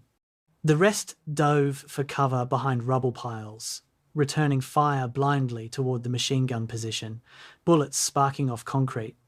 Private James Murphy had joined Winters' squad 4 days ago, a replacement fresh from training. This was his first combat. He pressed himself against a shattered wall, heart hammering, ears ringing from gunfire, trying to remember training that seemed utterly irrelevant now. Training hadn't prepared him for this, the noise, the confusion, the terror of being shot at by enemies he couldn't see. A bullet cracked past his head, so close he felt the pressure wave. He fired his rifle, and nothing in particular, just needing to do something to feel like he wasn't simply waiting to die. Sergeant Winters appeared beside him, grabbing his shoulder. "Save your ammunition!" Winters shouted over the gunfire. "Short controlled bursts! Only shoot when you see a target!" Murphy nodded, throat too tight to speak, and tried to slow his breathing. Tried to become a soldier instead of a terrified boy. The firefight lasted 17 minutes. It felt like hours. American soldiers maneuvered under covering fire, working around the building's flanks, while others suppressed the machine gun position with overwhelming fire volume. A bazooka team finally got a clear shot, sending a rocket through the window where the machine gun fired. The explosion silenced the weapon. Winter's squad entered the building through a blasted doorway, clearing rooms one by one, finding 2 dead Germans in the machine gun position and signs that others had fled through rear exits. The cost: 3 Americans dead, 2 wounded, seriously enough to require evacuation. 5 more with minor wounds they'd wrap and ignore. 50 yards gained, 1 building cleared. And this was just 1 squad, 1 firefight, 1 small piece of a battle involving thousands of soldiers across dozens of similar streets. This was urban combat, not dramatic set-piece battles, but grinding repetition of small, vicious fights that individually seemed insignificant but collectively consumed armies. October 12th, 1944, afternoon.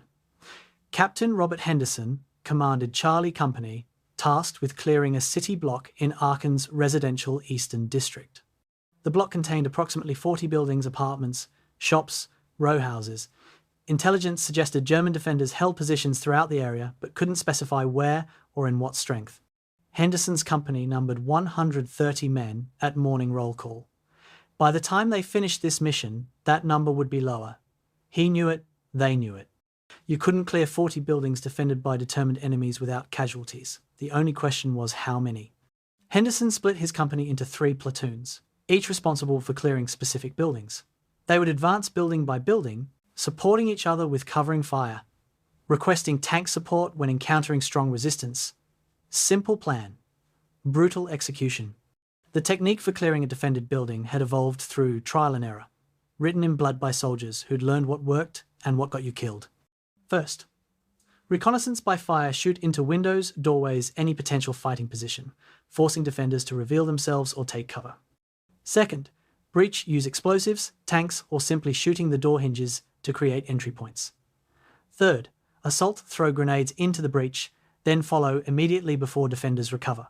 Fourth, clear move room to room, floor to floor, checking every possible hiding place, assuming nothing until verified. Each step had to be done right, or men died. Skip reconnaissance, walk into ambush. Breach wrong, entry team gets slaughtered. Hesitate after grenades, defenders shoot you in the doorway. Rush the clearing, miss a defender who shoots, you in the back.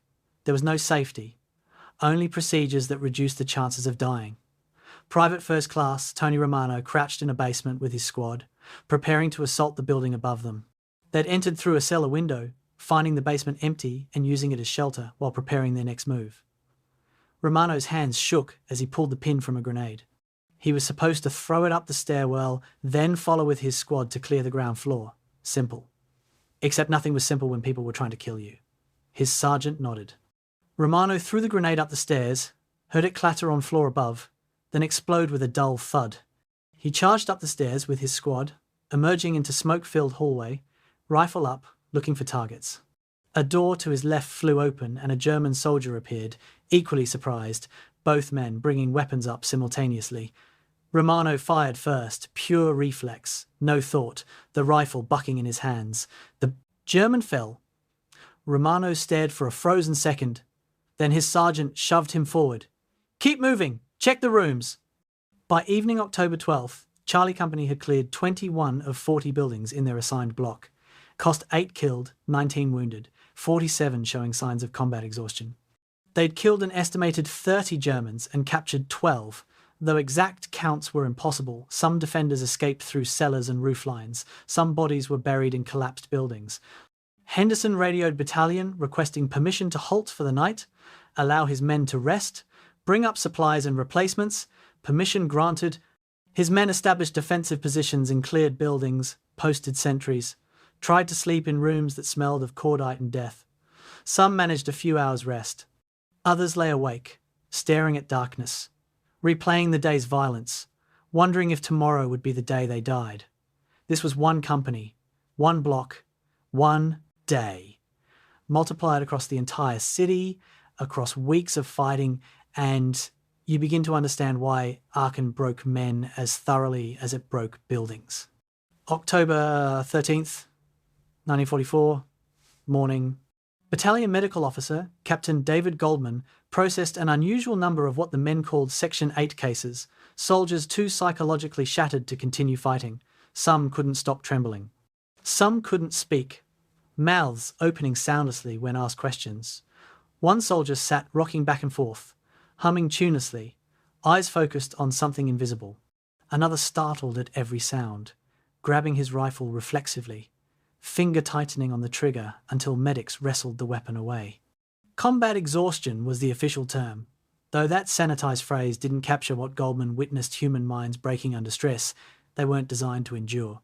The close quarters violence, the constant danger, the bodies, the screams, the knowledge that any door might conceal death, it accumulated, grinding men down until something essential snapped. Goldman processed 37 combat exhaustion cases in October 1944. That number would climb to over 200 by battle's end, matching the rate of physical wounds. Night fighting was particularly horrific. Darkness reduced visibility to feet, turned every sound into potential threat, made distinguishing friend from enemy nearly impossible. German defenders used darkness to their advantage, infiltrating American positions, attacking from unexpected directions, creating chaos that multiplied the Americans' numerical advantage worthless. American soldiers learned to fear nightfall, knowing darkness would bring probing attacks, snipers, patrols attempting to locate positions. They slept in shifts, if they slept at all, one man always on watch, everyone keeping weapons within reach. Sometimes they heard wounded crying in darkness between positions men hit during the days, fighting, lying in no man's land, pleading for help neither side could provide without exposing themselves to fire. The cries would last for hours sometimes, growing weaker, finally stopping. Those sounds haunted veterans decades later, the memory of hearing someone die slowly while being unable to help, unwilling to risk their own death for someone already beyond saving. The casualty pattern revealed the intimacy of urban combat. In France, most casualties came from artillery shells exploding at distance, impersonal and random. In Aachen, 60% of casualties came from small arms and grenades, weapons used at ranges where you saw the enemy's face, where killing was personal and deliberate. Soldiers shot other soldiers from 10 feet away. They threw grenades into rooms occupied by enemies they'd heard breathing. They cleared buildings where blood pooled on floors, and wounded men screamed in languages they didn't understand. This wasn't industrial warfare. It was close-quarters butchery, dressed in military terminology. And the psychological cost of that intimacy would echo for lifetimes, in nightmares and therapy sessions and conversations with people who could never understand what it meant to kill someone close enough to smell their sweat, to watch the light leave their eyes, to step over their body and keep fighting, because that's what soldiers did. By October 15th, American forces had penetrated perhaps 1 mile into Aachen's eastern districts. That mile had cost 750 casualties and 2 weeks of continuous fighting. Officers calculated that clearing the entire city at this rate would require 6 to 8 more weeks and 3,000 to 4,000 more casualties. The mathematics were brutal but inescapable. You couldn't rush urban combat trying to move too fast, got everyone killed. You couldn't bypass strong points, leaving enemies behind your lines meant being shot in the back. You could only grind forward, building by building, room by room, accepting that each structure cleared cost blood and time. The meat grinder devoured soldiers with mechanical efficiency, caring nothing for courage or tactics or justice. It simply consumed everyone who entered, Americans, Germans, civilians caught between, and the only question was whether enough Americans would survive to see the cities fall. The grinding would continue until one side or the other ran out of bodies to feed into the machine. October 12th, 1944, 1400 hours, a German defensive position in Aachen's eastern sector. Unteroffizier Sergeant Kurt Schaefer watched American soldiers advancing down the street 300 meters away, their cautious movements suggesting they expected ambush. Schaefer's 5-man machine gun team occupied a reinforced position on the second floor of an apartment building, sandbags protecting their position, firing lanes cleared through rubble, ammunition stacked in wooden crates, within easy reach. Schaefer had fought on the Eastern Front, survived battles that made this feel almost manageable. He knew what American firepower could do. He'd seen it destroy entire companies when defenders made mistakes. The key was patience. Let them close, wait for the perfect moment, then hit them hard before they located your position. Beside him, 17-year-old Volkssturm soldier Werner Klein gripped his rifle with white-knuckled tension. "Relax," Schaefer told the boy quietly. "Wait for my signal. Watch and learn." Klein had received his uniform and rifle 4 weeks ago, given 3 days of training, then assigned to Schaefer's squad as reinforcement. He was soft, terrified, utterly unprepared for combat. Schaefer recognized the type boys who should be in school, drafted because Germany was running out of soldiers, given weapons they barely knew how to operate, and told they were defending the fatherland. Klein would probably die within days. Most of the Volkssturm did. They weren't soldiers. They were sacrifices offered to Nazi ideology's insatiable appetite. But for now, Klein was Schaefer's responsibility, and Schaefer would try to keep him alive as long as possible. "When I fire," Schaefer instructed, "aim at the soldiers who dive for cover. They'll be stationary for a few seconds while figuring out where we're shooting from. That's your opportunity." Klein nodded, too frightened to speak. The American squad reached the distance. Schaefer had pre-registered 220 meters, white mark painted on the wall for reference. He opened fire. The MG-42 machine gun hammering out rounds at 1,200 per minute, the sound that Americans called Hitler's buzzsaw for its distinctive ripping noise. Tracer rounds flashed down range, impacting around American soldiers who scattered for cover. Klein fired his rifle in jerky, panicked shots that probably hit nothing. The other team members contributed supporting fire with rifles and a Panzerfaust anti-tank weapon aimed at buildings where Americans might take cover. The firefight lasted perhaps 90 seconds before Schaefer ceased fire. "Pack up! Move!" he ordered his team. They grabbed essential equipment, machine gun, ammunition, weapons, and retreated through the building's rear exit into cellars that connected to other structures. Within 3 minutes of opening fire, they'd relocated 2 buildings away, establishing a new position while Americans called artillery on their previous location. This was Schaefer's 4th defensive position in 6 days. The pattern was always the same: establish position, engage Americans, inflict casualties, withdraw before being overwhelmed or destroyed by American firepower. The tactics worked. They were still alive, still fighting, but they couldn't win. Every engagement reduced ammunition stocks, thinned their numbers, pushed them deeper into the city. There was no reinforcement, no resupply, no relief. They were defending not to victory but to delay, making Americans pay in blood and time for every meter of ground. Schaefer understood this without anyone explaining it. You didn't survive the Eastern Front without learning to recognize hopeless situations. The only question was whether he'd survive long enough to surrender when the inevitable end came, or whether he'd die beforehand in some random engagement no one would remember. October 14th, 1944, evening, Wilkes command bunker beneath Farwick Park. Colonel Wilk studied casualty reports with growing alarm. His garrison had begun with approximately 5,000 soldiers. After just 1 week of serious fighting, he'd lost at least 1,500, killed, wounded, captured, or missing. Ammunition was down to 50% capacity, food stocks sufficient for perhaps 8 more days, water contamination growing worse daily, and the Americans hadn't even attempted a major assault yet. Everything so far had been probing attacks, feeling out defences, testing strength. When the real offensive came, his garrison would crumble in days. Wilk knew this, his staff knew this. But Nazi ideology forbade acknowledging reality, so they maintained the fiction of determined resistance. Wilk drafted a situation report for Köchling, carefully phrased to sound determined while conveying the desperate situation. Garrison continues vigorous defence, despite heavy pressure. Casualties and supply situation require attention. Current stocks adequate for continued operations. Translation: we're dying and running out of everything, but orders forbid saying so directly. The SS units defending Aachen provided fanatical resistance and caused everyone else enormous problems. While Wehrmacht soldiers like Schaefer fought professionally, using tactics designed to maximize enemy casualties while preserving their own forces, the SS fought with ideological fury that bordered on suicidal. They refused to withdraw from untenable positions, held strong points, until wiped out shot soldiers who suggested tactical retreats.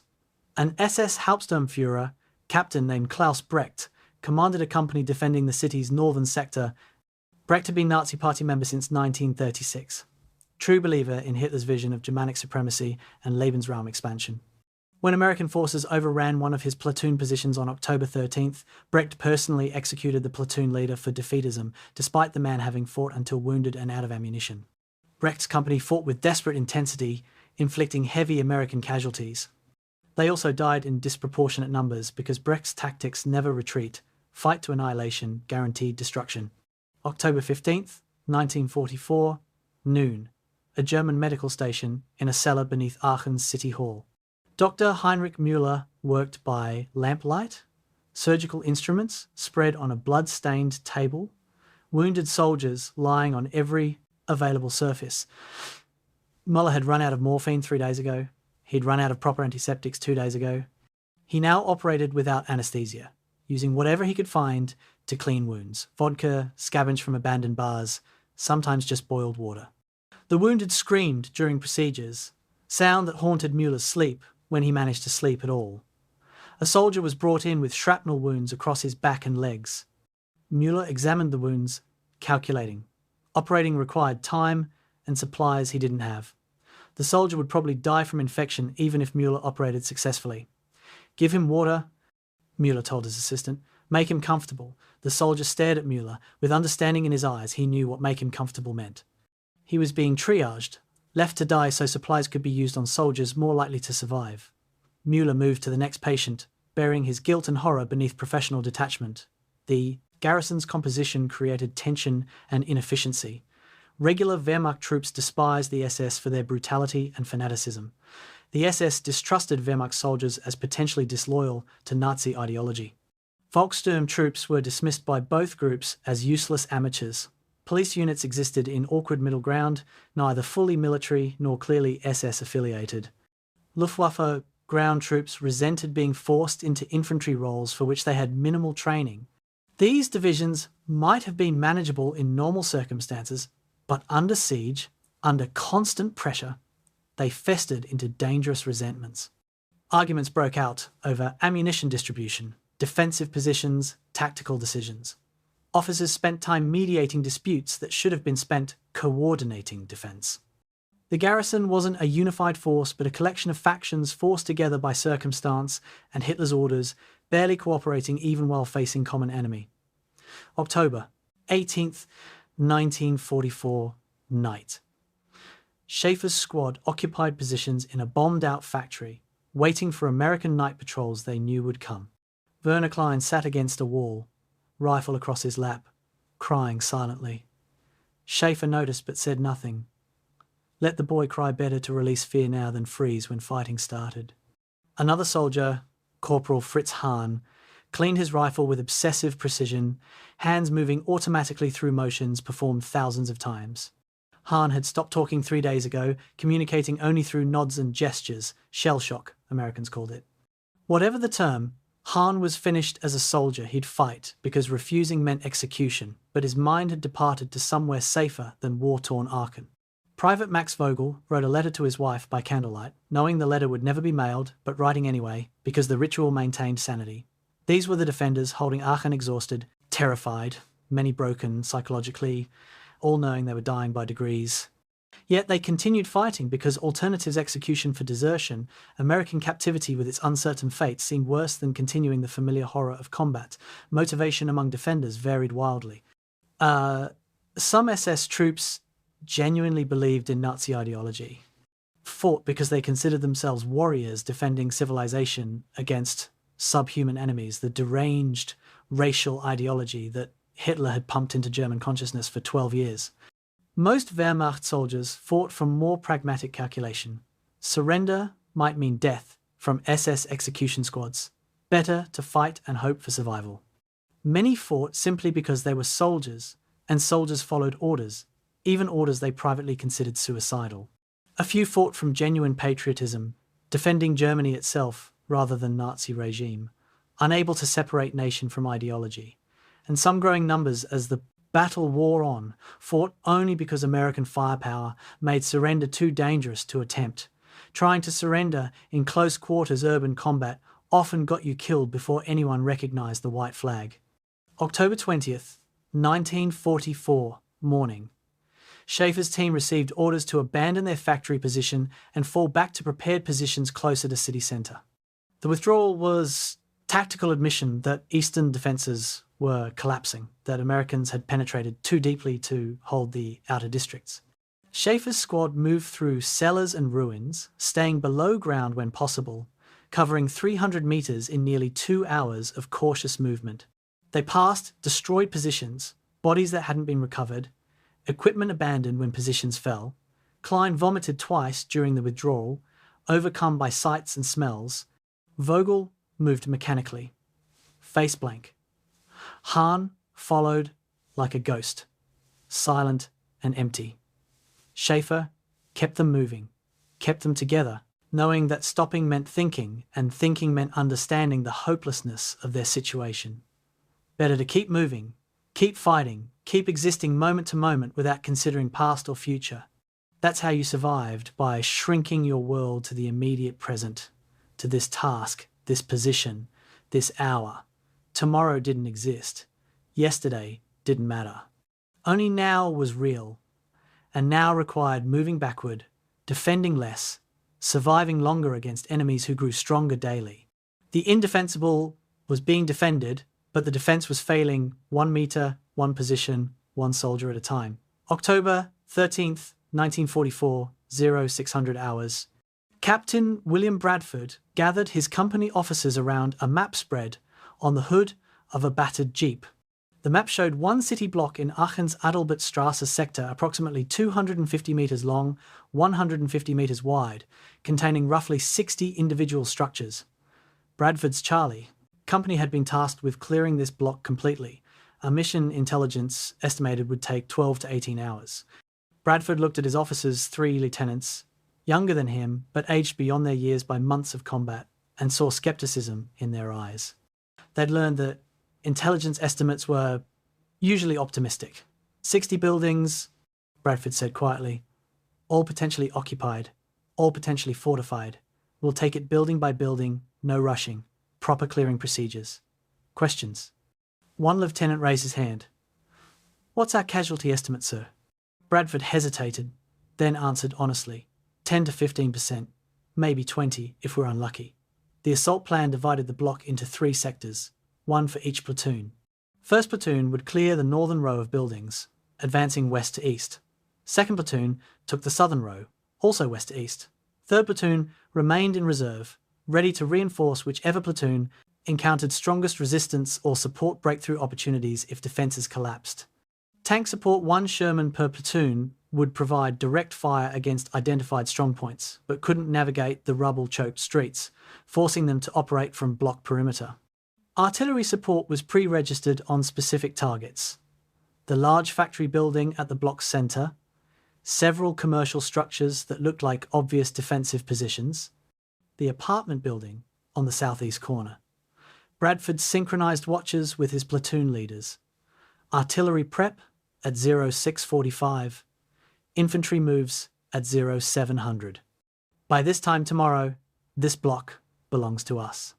0645, October 13th, the artillery barrage began. 12 guns firing for 15 minutes, 180 shells crashing into the city block in coordinated destruction. Buildings collapsed or caught fire. Smoke and dust rose in choking clouds. The noise was overwhelming, physical pressure that compressed air and rattled bones, and Bradford watched through binoculars from a position 200 metres away, seeing walls topple, roofs cave in, fires spreading.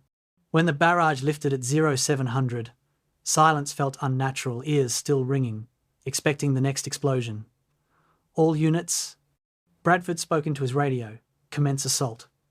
First platoon, led by Lieutenant Robert Hayes, entered the block from the northwest corner. Hayes had divided his 36 men into 3 squads, each squad responsible for clearing specific buildings. Squad 1 took point, approaching the first structure, a 3-storey apartment building with blown-out windows and partial roof collapse. Standard procedure, reconnaissance by fire.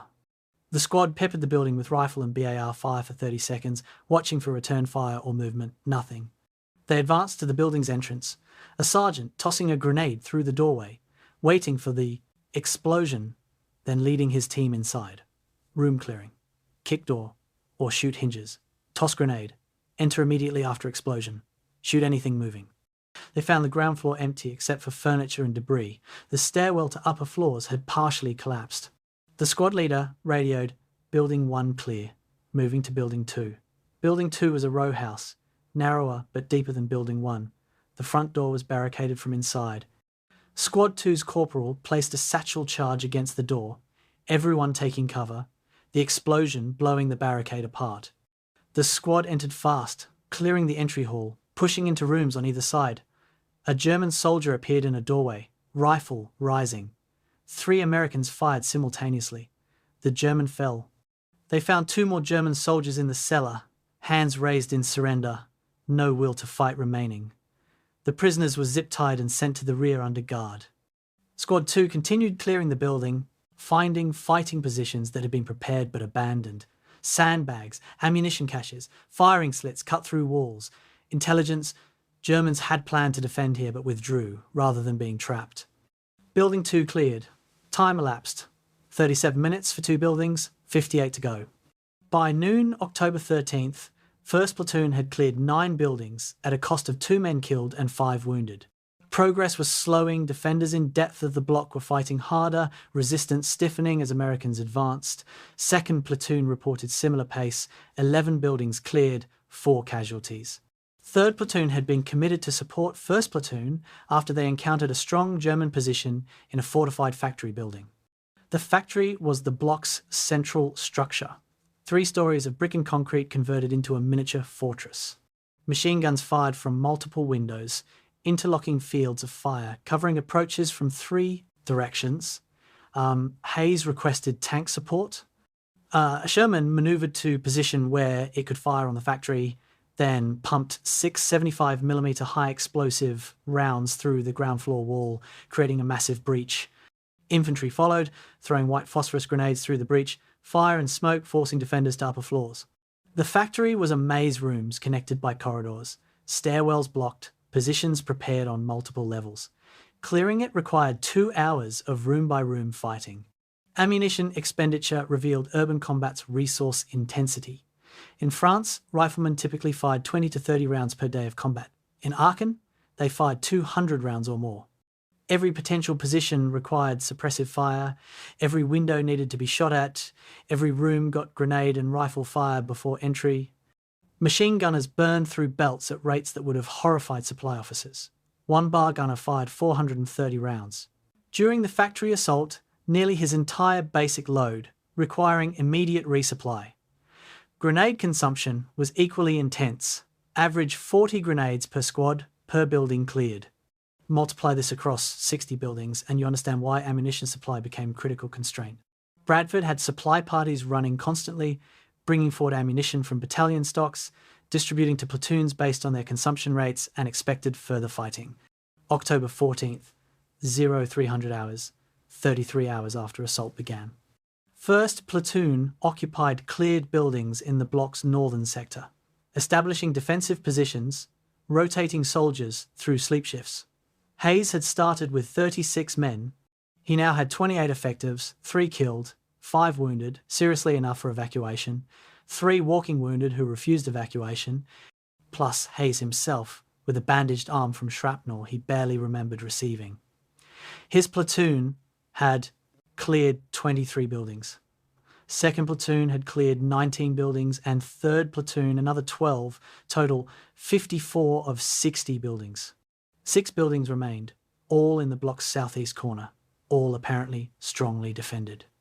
American casualties for the block: 7 killed, 23 wounded, several dozen minor injuries treated in place. German casualties: estimated 40 dead, 15 captured, unknown number escaped through cellars to adjacent blocks. The mathematics was slightly better than Bradford's pre-assault estimate, but slightly better still meant young men dead or maimed for 250 metres of destroyed real estate. The final 6 buildings required another 12 hours. Defenders fought with desperation born from being cornered, knowing retreat was impossible, surrender dangerous. One building required engineers to demolish an exterior wall with explosives before infantry could enter. Another building's defenders fought to annihilation, 15 German soldiers dying rather than surrendering, taking 2 American lives with them. The last building held only terrified civilians, 3 families huddled in a cellar, who emerged with hands raised, babbling in German, pleading not to be shot. Bradford personally ensured they were safely evacuated, gave them water and rations, arranged transport to civilian collection points. One elderly woman kissed his hand, sobbing. Bradford felt sick. This was Victory Won, city block taken, 7 Americans dead, an unknown number of German soldiers and civilians killed or displaced, 60 buildings reduced to rubble. Multiply this block by the hundreds needed to clear the entire city, and you understood why Aachen broke everyone it touched. October 15th, 1944, 1400 hours. Bradford's after-action report documented lessons learned, tactics refined, costs assessed. Time required, 47 hours from assault commencement to final building cleared. Casualties, 7 killed, 23 evacuated, wounded, 18 minor wounds. Enemy casualties, estimated 45 killed, 15 captured. Buildings cleared, 60. Ammunition expended, 37,000 rifle rounds, 5,000 machine gun rounds, 340 grenades, 72 anti-tank rockets, 41 demolition charges. Artillery support, 215 shells delivered. Tank support, 63 main gun rounds. Recommendations: increase ammunition allocation per company for urban operations. Attach engineer squads permanently to infantry companies. Rotate units more frequently to prevent combat exhaustion. The report was clinical, professional, written in military language that drained all emotion from described events. It didn't mention the sounds of wounded screaming, the smell of burning bodies, the sight of civilians emerging from cellars like corpses risen from graves. Those details didn't fit in after-action reports, but they lived in memories of everyone who'd been there, would live there for decades, surfacing in nightmares and moments of silence. 1 city block, 47 hours, 7 American lives. And hundreds more blocks remained before Aachen would fall. October 14th, 1944, 1100 hours, Eastern Aachen. Private Daniel O'Connor crouched behind rubble, rifle aimed at a 3rd-story window of an apartment building 200 yards ahead. His squad leader had identified the building as a German position. Someone had seen movement in that window 30 minutes ago. Standard procedure: suppress the position with rifle fire, then assault. But O'Connor had also seen something in that window, something that made his finger freeze on the trigger. Children's toys. A stuffed bear visible on the windowsill, colourful blocks scattered on the floor inside. Maybe the toys had been there before the war, abandoned when residents fled.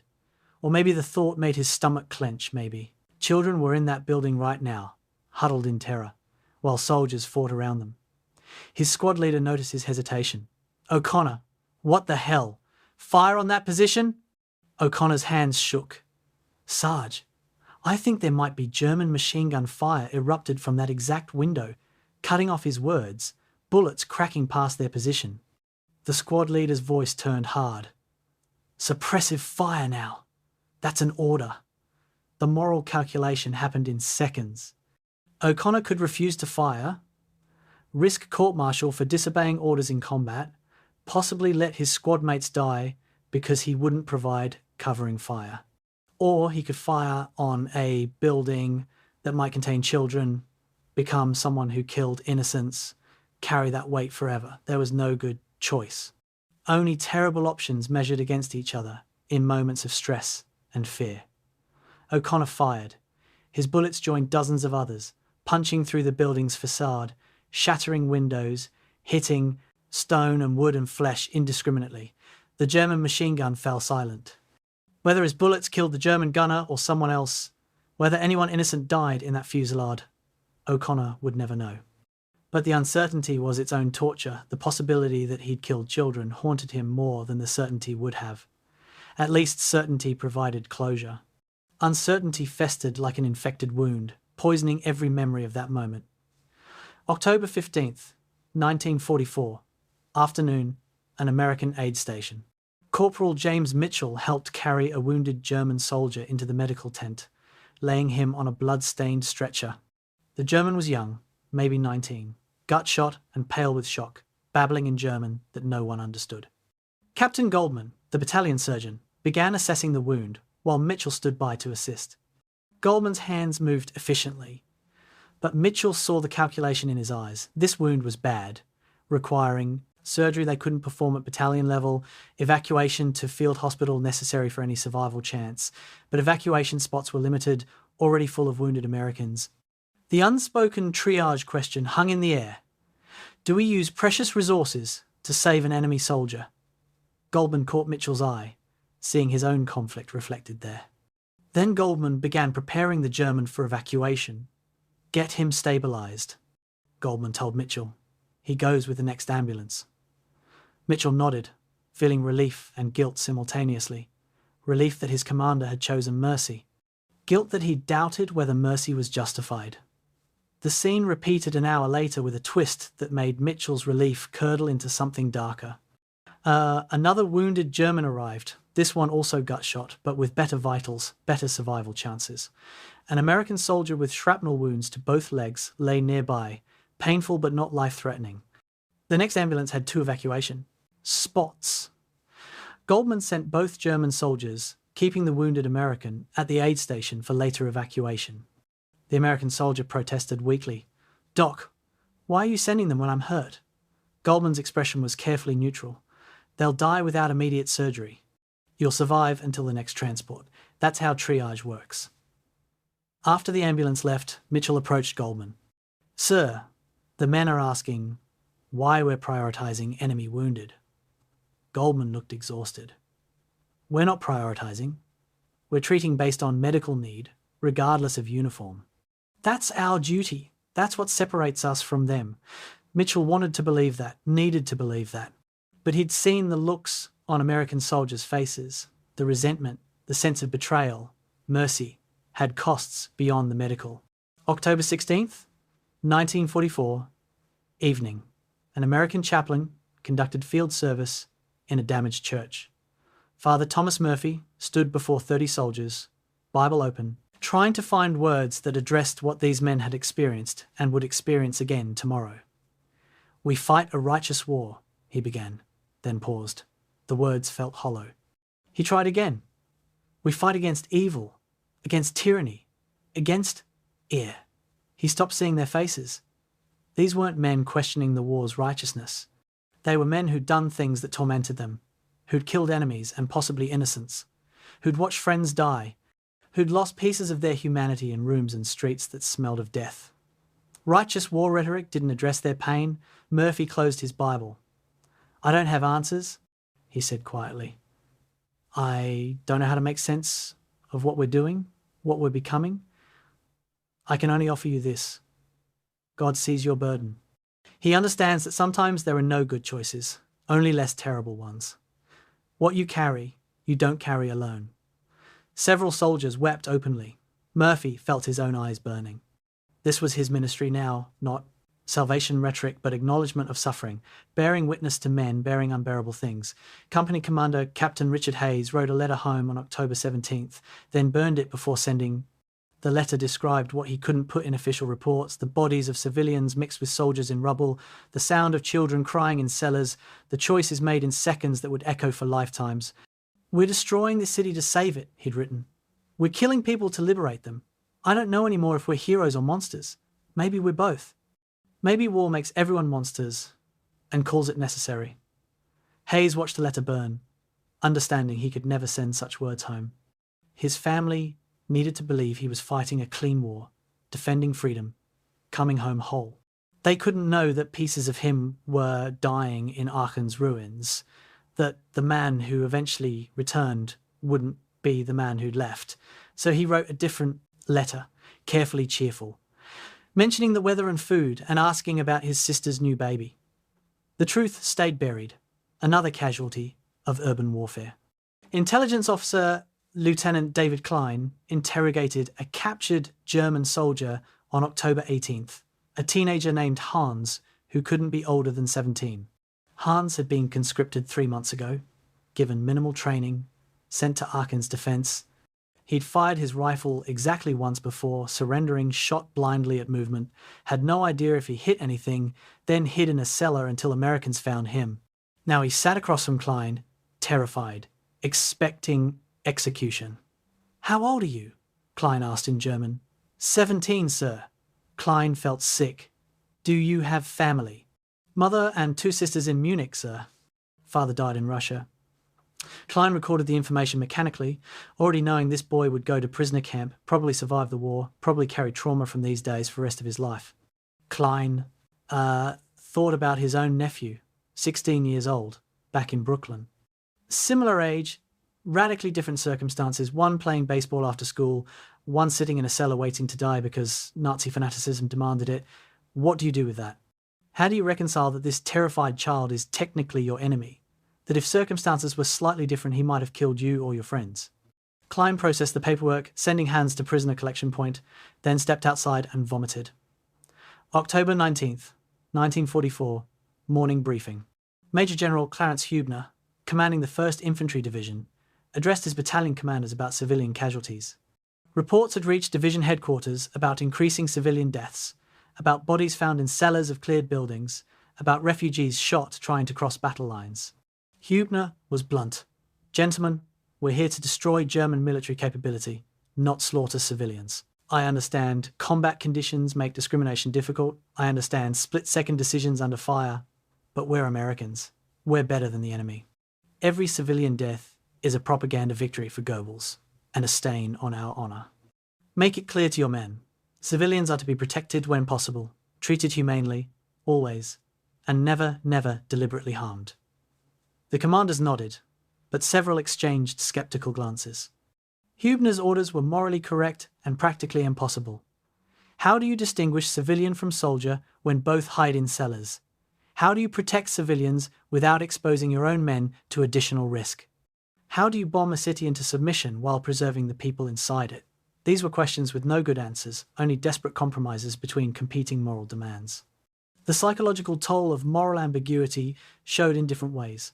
Some soldiers became harder, suppressing empathy as weakness, treating everyone as enemies until proven otherwise. They stopped seeing faces, stopped hearing pleas, stopped feeling guilt because feeling meant drowning in an ocean of horror they couldn't survive. Others became increasingly unstable, breaking down during combat or after, unable to reconcile their actions with their conscience. They'd sit for hours staring at nothing, or suddenly weep, or explode in rage at minor provocations. A few became almost reckless, taking unnecessary risks, perhaps unconsciously seeking death as escape from moral burden. And most existed somewhere between these extremes, learning to compartmentalize, to separate the person who fought from the person who would someday go home, hoping those two selves could eventually reunite without destroying each other. Medic Thomas Rodriguez treated wounded on both sides throughout October, watching men die regardless of uniform. One evening, October 20th, he sat exhausted in an aid station corner, surrounded by groaning wounded, and tried to remember why distinctions between American and German mattered. They all bled the same colour. They all screamed in pain using the same vocal cords. They all died calling for mothers or wives or gods who didn't answer. The uniforms seemed arbitrary, meaningless markers that determined who received treatment first, but didn't change the fundamental sameness of human suffering. Rodriguez knew this thinking was dangerous. You had to maintain distinctions, had to remember which side you fought for, had to believe your cause was righteous, even when methods were brutal. But late at night, surrounded by wounded who might die regardless of his efforts, the distinctions blurred, and he saw only human beings destroying each other over conflicts they didn't create, following orders they couldn't refuse, dying for reasons that seemed increasingly abstract. He stood up, forced himself to focus, returned to treating the wounded. The work was tangible. The moral questions were not. So he worked and tried not to think. The moral weight of Aachen would follow soldiers home, manifest in nightmares and therapy sessions and moments of unexpected breakdown decades later. They would remember faces of enemies they'd killed, wonder about those enemies' families, question whether each death had been necessary or just convenient. They would remember civilian bodies and wonder if those people had been given fair warning, adequate time to evacuate, any choice at all. They would remember orders followed, and orders questioned, and orders that maybe should have been refused. The victory they earned in Aachen came wrapped in moral ambiguity that no parade or medal could resolve.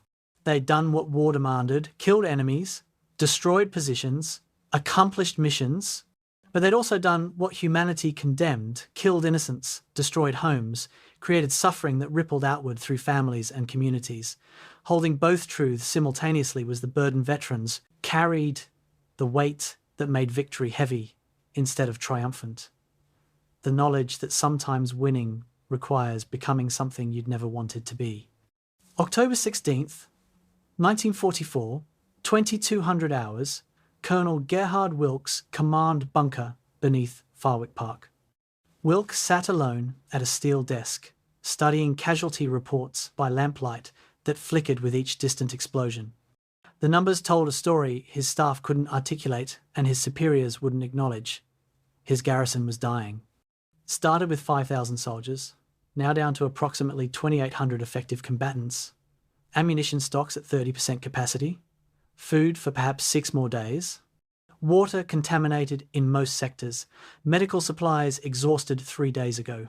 The Americans had completed encirclement, cutting all supply routes, making resupply impossible and reinforcement unthinkable.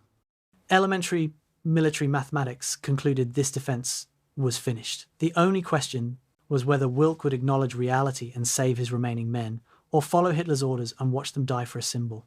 Wilk rubbed his eyes, feeling the weight of command crushing him, and reached for paper to draft a message he knew he couldn't send.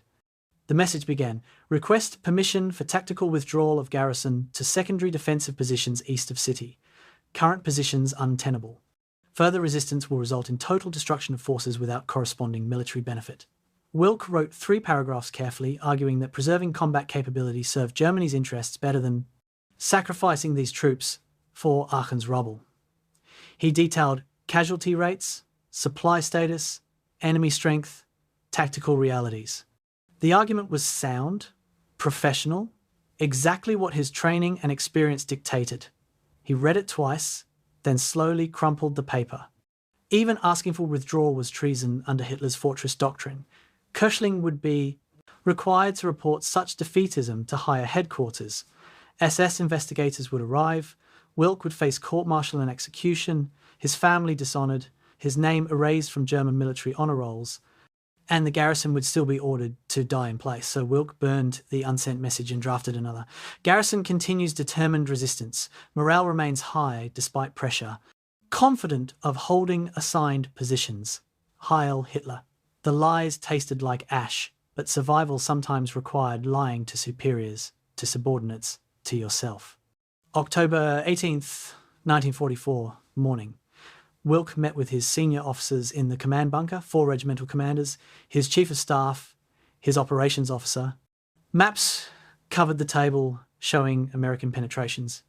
Eastern sector collapsing, northern sector under severe pressure, southern sector barely holding. Red arrows marked American advances. Blue symbols showed dwindling German positions. The operations officer briefed situation with clinical precision. Enemy has penetrated approximately 1.5 kilometres into eastern districts. Northern defences withdrawn to secondary positions after suffering 40% casualties. Southern sector reports ammunition critical, requesting immediate resupply, which we cannot provide. He paused, looking at Wilk. Current rate of attrition suggests garrison combat effectiveness will reach 0 in 8 to 12 days. Silence followed. Everyone understood what combat effectiveness 0 meant: complete destruction, everyone dead or captured. Finally, the Chief of Staff spoke carefully. "Colonel, perhaps the situation merits requesting clarification of our orders from Corps Headquarters." Translation: ask for permission to surrender, without actually using that forbidden word. Wilk's response was carefully measured. "Our orders are clear. Aachen will be defended as a fortress. We will hold our positions and continue inflicting maximum casualties on the enemy." His officers stared at him, trying to read his expression. Was he genuinely committed to suicidal resistance, or simply saying what had to be said in case someone reported the conversation? Wilk offered no clarification. Each sector will establish secondary fallback positions. We'll trade space for time, making Americans fight for every meter. Ammunition will be conserved fire only when targets present clear opportunity. Civilians remaining in our sectors will be directed to leave through American lines if possible. The orders were sensible, given impossible circumstances. Buying time without admitting defeat was inevitable. His officers nodded and departed to convey orders to their subordinates. Alone again, Wilk permitted himself one moment of pure honesty. We're all going to die here. Then he pushed the thought away and returned to studying maps, planning defences for a city already lost. October 19th, 1944, 1500 hours. An American surrender ultimatum arrived via loudspeaker broadcast and dropped leaflets. To the German commander of Aachen, "You are completely surrounded. Further resistance is pointless and will result only in unnecessary casualties and destruction. Surrender your forces within 24 hours and you will be treated according to Geneva Convention. Continue fighting and you will be responsible for the deaths of your soldiers and remaining civilians. The choice is yours." Wilk read the leaflet 3 times. The Americans weren't wrong. Resistance was pointless militarily, but surrender required permission from higher headquarters, and permission required acknowledging defeat, and acknowledging defeat was forbidden. He called his staff together to discuss the ultimatum. The conversation was careful, coded, everyone aware that walls might have ears, that discussing surrender could be reported as treason. The enemy's propaganda leaflets suggest we consider capitulation, Wilk's chief of staff said neutrally. Obviously, this is unacceptable under our orders. However, Corps headquarters should be informed of the enemy's offer, as they may wish to provide guidance on our response. Wilk nodded. This was the dance reporting facts without making recommendations, describing situation without suggesting action, letting superiors make decisions that everyone knew were predetermined. Wilk drafted a message to Köchling.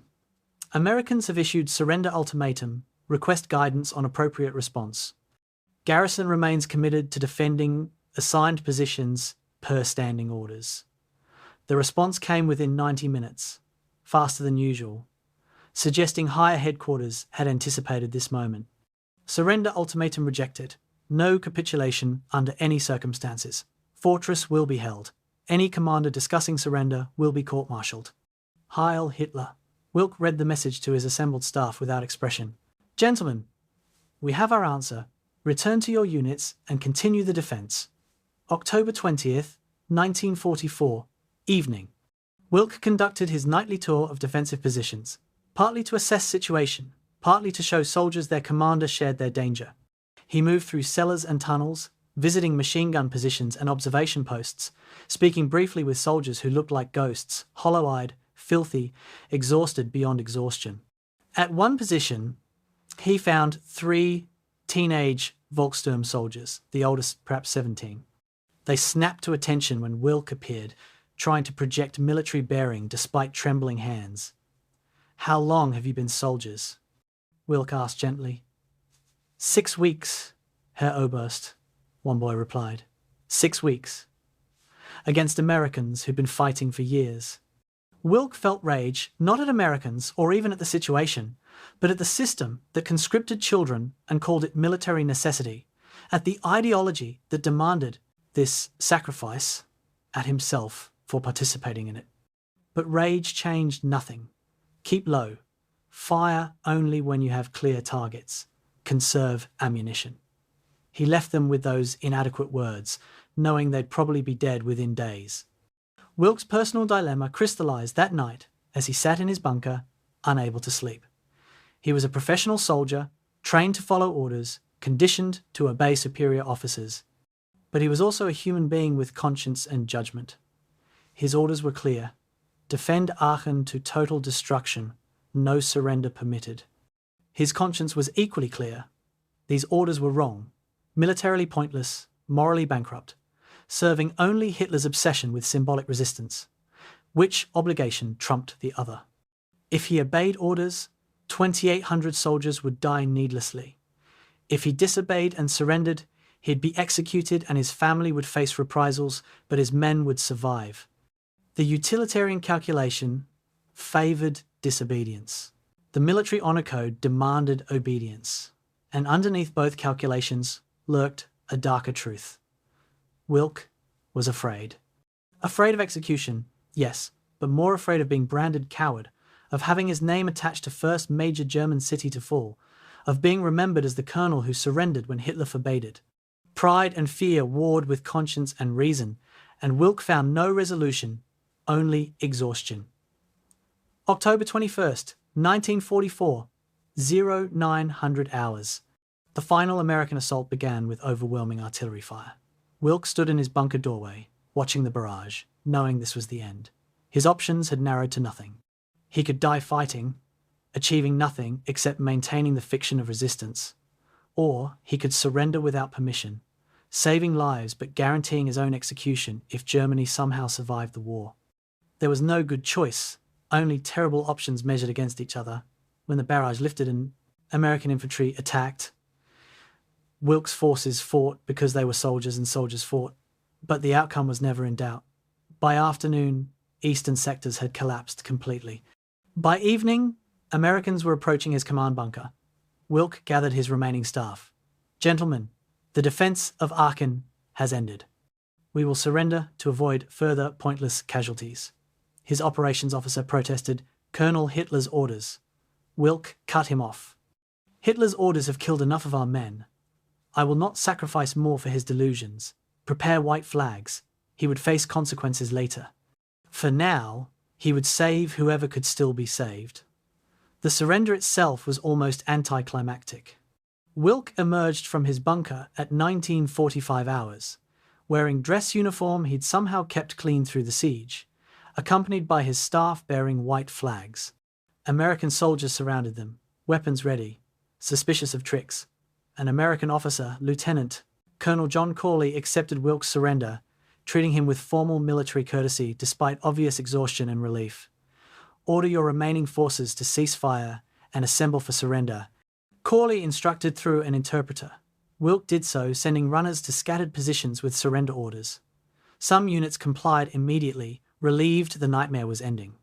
Some SS units refused, fighting on until annihilated or finally overwhelmed. By October 22nd morning, approximately 3,473 German soldiers had surrendered. Perhaps 1,500 more were dead. The rest had escaped through American lines or were unaccounted for. Aachen, Hitler's first fortress city, had fallen. And Gerhard Wilk had become the colonel who surrendered when surrender was forbidden, a decision that saved lives but cost him his honor in Nazi Germany's twisted value system. He would survive the war in prisoner camps, never prosecuted for war. Crimes, never celebrated as hero, simply existing in the grey space between duty and conscience, where soldiers sometimes find themselves when ideology collides with humanity. October 21st, 1944, 0800 hours. Colonel Daniel Craig stood before assembled battalion commanders of the 26th Infantry Regiment, 1st Infantry Division, delivering final instructions for the assault that would, if successful, end the Battle of Aachen. Maps behind him showed the remaining German-held sectors, perhaps 1 square kilometre of destroyed city centre, surrounded on all sides, cut off and dying. "Gentlemen," Craig spoke with deliberate calm, "today we finish this. 3 battalions attacking simultaneously from east, south and north. Objective: German command bunker beneath Farwick Park. We have overwhelming superiority in every category: men, firepower, supplies, air support. This should be straightforward." He paused, scanning faces. "But it won't be. The Germans have nowhere to retreat. They'll fight like cornered animals. Expect maximum resistance from minimum forces. Expect booby traps, snipers, and suicidal last stands. Take no unnecessary risks. We're winning this war. Don't be the last man to die in Aachen." 0830, the artillery preparation began. Every available gun, 103 artillery pieces ranging from 75mm pack howitzers to 155mm heavy guns fired on downtown Aachen. The bombardment was scientifically orchestrated. Time-on-target barrages coordinated, so shells from different batteries struck simultaneously, denying defenders time to take cover between impacts. The earth itself seemed to scream. Buildings that had survived weeks of fighting collapsed under concentrated fire. The Quellenhof Hotel, a 5-story structure converted into German strongpoint, disappeared in a series of explosions, walls folding inward, roof pancaking through floors, dust and smoke billowing. 30 minutes of apocalyptic violence that consumed more ammunition than some entire World War I battles. When the guns fell silent at 0900, the city centre resembled a lunar landscape, nothing intact, everything broken, smoke obscuring the sun. 0900 hours. Infantry advanced behind rolling smoke screens. 1st Battalion, 26th Infantry pushed from the east. 3 companies in line, tanks in support. They encountered immediate resistance despite the bombardment, German machine guns firing from rubble piles, snipers in destroyed buildings, Panzerfaust teams stalking American armour. But the resistance was disorganised, desperate, lacking coordination or reserves. American soldiers moved methodically using hard-won tactical lessons. Advance under covering fire, suppress suspected positions before closing, use grenades liberally, assume nothing until verified. The advance was slow but steady, measured in meters per hour rather than kilometers. By mid-morning, 1st Battalion had penetrated 500 meters into the German pocket, cutting it in half. Sergeant Robert Mills led his squad through rubble that had been, according to his map, the Adalbertstrasse district. Nothing remained recognisable, no intact buildings, no clear streets, just wreckage piled on wreckage. His squad moved in dispersed formation, each man covering different angles, communicating through hand signals to avoid noise. Movement ahead, Mills signalled freeze, everyone dropping prone behind cover. A German soldier appeared from a cellar entrance 50 yards away, looked around confused, then raised his rifle toward American positions. 4 M1 Garons fired simultaneously. The German fell. Mills's squad advanced, clearing the cellar where the German had emerged empty, except for medical supplies and abandoned equipment. They continued pushing deeper into the pocket, encountering clusters of resistance that dissolved under concentrated fire, finding more abandoned positions than defended ones. The German defence was collapsing not through dramatic breakthrough, but through cumulative exhaustion. Defenders running out of ammunition, running out of positions, running out of will. 11:30 hours, engineers from the 745th Tank Battalion demolished the Quellenhof Hotel's remains. Despite artillery damage, the structure's cellars remained intact, German soldiers defending from underground positions. Standard infantry assault would cost significant casualties, clearing those cellars room by room. Engineering solution: place 1,000 pounds of TNT against the structure's foundation. Evacuate surrounding areas. Detonate. The explosion was felt 3 miles away, a deep bass thud that compressed air and shook ground, followed by prolonged rumble as the entire structure collapsed into its own cellars. When dust cleared, nothing remained above ground except a crater. Engineers moved forward, cautiously checking for survivors. They found 17 German soldiers alive in a cellar section that had somehow survived, dazed and deafened, but uninjured. The Germans surrendered without resistance, too stunned to fight. 1,400 hours, American soldiers raised the stars and stripes over Aachen's damaged Rathaus City Hall. The building was a shell, medieval architecture, reduced to broken walls and empty windows, but it remained the city's symbolic centre. Lieutenant Frank Morrison and 3 soldiers scrambled over rubble to the building's highest intact point, attached the flag to a bent metal pole, and raised it while photographers captured the moment. German soldiers in nearby positions could see the flag rising, understand what it meant. Some surrendered immediately. Some kept fighting.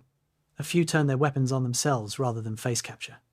Morrison stood beside the flag for exactly 30 seconds, long enough for photographs, then scrambled down as German sniper fire cracked past his position. The flag itself drew fire, German bullets tearing holes through fabric, but it remained flying. By evening, every American in Aachen knew the flag was up. The message was clear. This city was conquered. 1,600 hours, American forces seized the Lousberg, a hill in Aachen's northern sector, offering commanding views.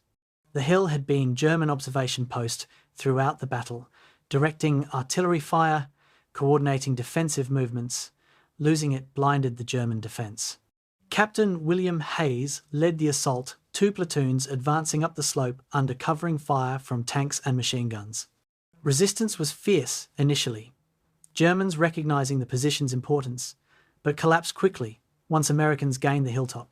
By 1700 hours, American observers on Lausberg were directing artillery fire onto remaining German positions with perfect accuracy, crushing any organized resistance. The German defense went from coordinated to chaotic in the space of hours, individual units fighting in isolation, unable to communicate with command, making decisions based on immediate circumstances rather than overall strategy. 1700 hours, American forces entered the Cathedral District, the symbolic and spiritual heart of Aachen. The cathedral itself, Charlemagne's 1,000-year-old church, had suffered damage but remained largely intact, spared by both sides' reluctance to destroy such a historic structure. But the surrounding district was devastated. American soldiers moved cautiously through rubble, expecting fierce resistance in defense of this symbolically vital area.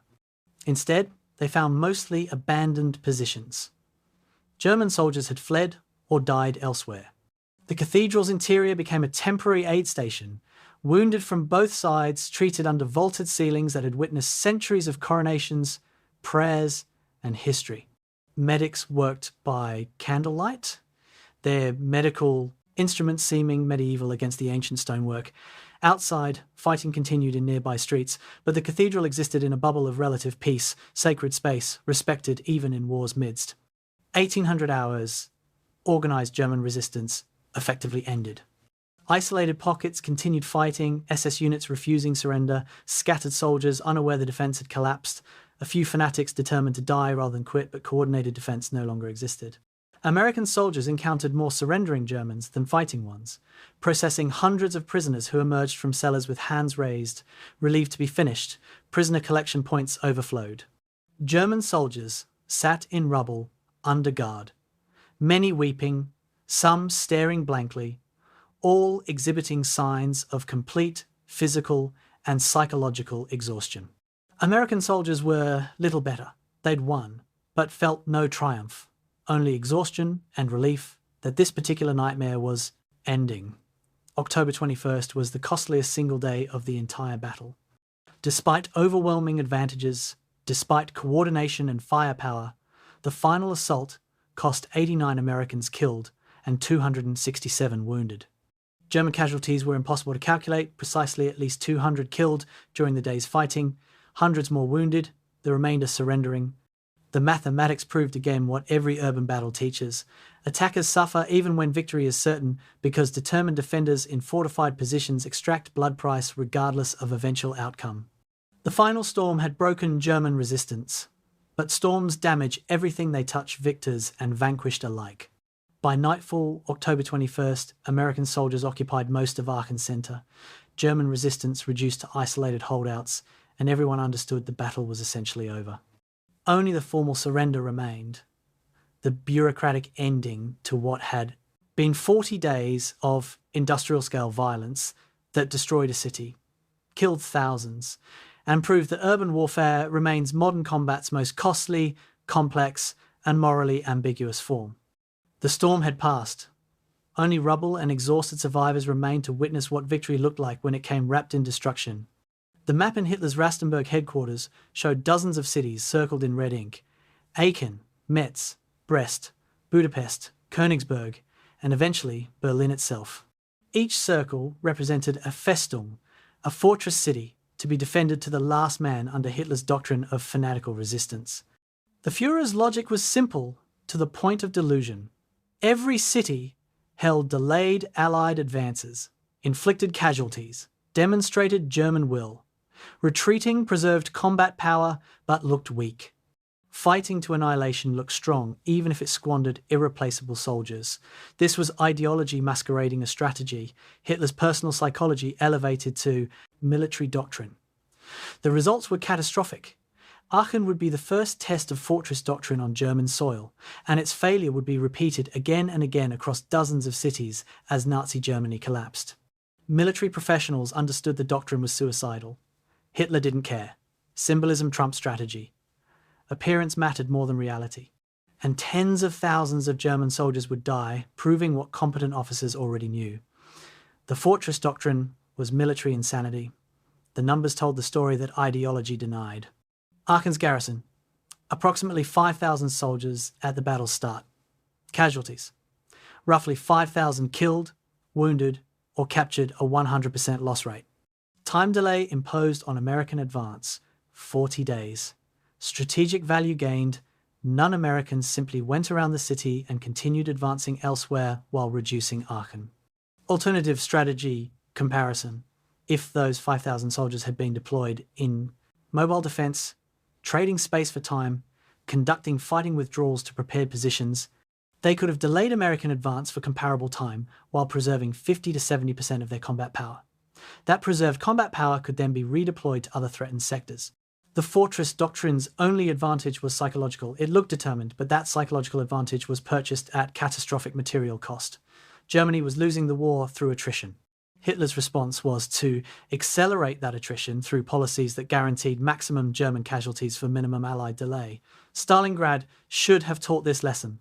Winter 1942-43, Hitler declared Stalingrad a fortress, forbade withdrawal, and watched 300,000 German soldiers die or surrender in one of history's greatest military disasters.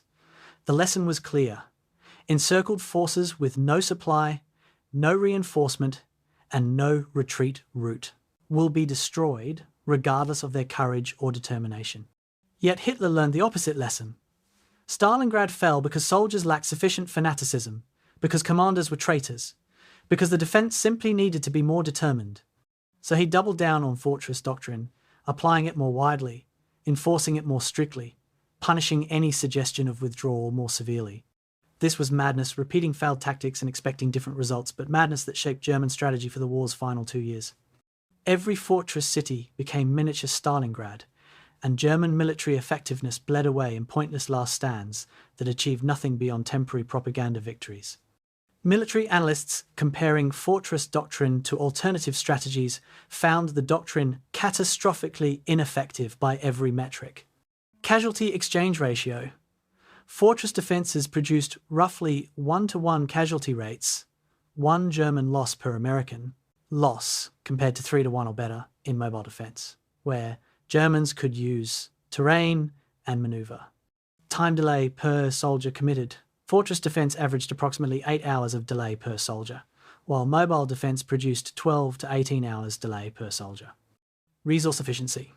Fortress cities consumed disproportionate artillery, ammunition, food, and medical supplies while surrounded, whereas mobile forces could be resupplied continuously. Combat power preservation. Fortress doctrine guaranteed 100% loss rates, while mobile doctrine enabled 60 to 80% of forces to survive and fight again. The only advantage of fortress doctrine was that it required less sophisticated command and control troops ordered to hold positions needed minimal direction. But that advantage was swamped by disadvantages in every category that mattered. The fortress doctrine's psychological impact on German soldiers was corrosive. Professional officers understood they were being ordered to execute military suicide, yet couldn't say so without risking execution for defeatism. Soldiers understood they were trapped, yet couldn't retreat without facing charges of cowardice. The cognitive dissonance following orders, are fatal, created immense psychological stress. Some soldiers embraced fanaticism as psychological defense mechanism, convincing themselves that ideological determination could overcome material reality. Others became grimly fatalistic, fighting because refusing meant death from their own side. Still others sought ways to survive through feigned illness, self-inflicted wounds, or careful timing of surrenders. The fortress doctrine didn't create military effectiveness. It created desperation that sometimes looked like effectiveness, but was actually psychological breakdown manifesting as combat activity. The comparison to Soviet fortress defense reveals the doctrine's flaws. Soviets also defended cities ferociously, Leningrad, Stalingrad, Moscow, but with crucial differences. Soviet fortress defences were elastic, with defenders falling back through prepared positions, preserving forces while inflicting casualties. Soviet fortresses received continuous supply and reinforcement, maintaining combat capability. Soviet fortress defences served strategic purposes. Leningrad tied down entire German armies. Moscow protected the Soviet capital and rail hub. Stalingrad blocked German access to oil fields. Hitler's fortresses served no comparable strategic purpose. Aachen didn't block any critical route. Americans simply went around it. Metz didn't protect vital resources. Budapest's defence came after Hungary had already effectively switched sides. These were ideological symbols defended because Nazi mythology required defending them, not strategic positions that military logic dictated holding. The fortress doctrine's impact on Allied operations was significant but not decisive. 40 days to take Aachen, 55 days for Metz, 102 days for Budapest.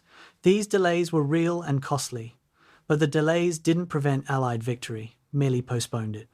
And the delays were purchased at unsustainable cost to German combat power. Every soldier lost defending fortress cities was a soldier unavailable for mobile defence elsewhere. By February 1945, German forces on both western and eastern fronts were critically short of infantry. Units existed at 20 to 30% strength, equipped with Volkssturm substitutes, cobbled together from rear echelon personnel and convalescent hospitals. This personnel crisis was directly attributable to fortress city losses. Tens of thousands of soldiers ground to nothing in static defences that achieved temporary delays while destroying irreplaceable combat power. German generals privately condemned fortress doctrine in language they couldn't use publicly. General Heinz Guderian, Army Chief of Staff, argued repeatedly for mobile defence and elastic withdrawal. Hitler rejected these arguments as defeatism. Field Marshal von Rundstedt, commanding Western Front, requested permission to abandon untenable positions and establish defensible lines farther east. Hitler forbade any withdrawal. General Gotthard Heinrici, one of Germany's most skilled defensive commanders, perfected elastic defense techniques on Eastern Front, identifying kill zones, establishing multiple defensive lines, withdrawing before encirclement, and his sectors consistently delayed, Soviets longer with fewer casualties than sectors employing fortress doctrine. Hitler ignored these successes, preferring comforting delusions of fanatical resistance to uncomfortable realities of professional military practice. The fortress doctrine persisted not because it worked, but because Hitler demanded it and no one could stop him without risking execution. The doctrine's ultimate failure became undeniable by war's end. Every fortress city fell. Every garrison was destroyed. Every temporary delay was purchased at permanent cost to German military capability. Aachen fell after 40 days. Metz fell after 55 days. Budapest fell after 102 days. Königsberg fell after 85 days.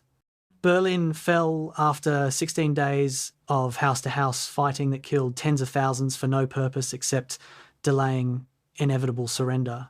In total, fortress doctrine consumed perhaps 150,000 to 200,000 German soldiers in pointless last stands that delayed Allied victory by perhaps 4 to 6 months, while hastening German collapse through unsustainable attrition. This was strategic bankruptcy masquerading as determination, military incompetence dressed in ideological rhetoric, a defence policy that guaranteed the outcome it supposedly opposed.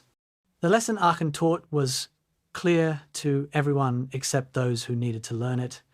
Static defence of surrounded positions against enemies with overwhelming firepower is military suicide.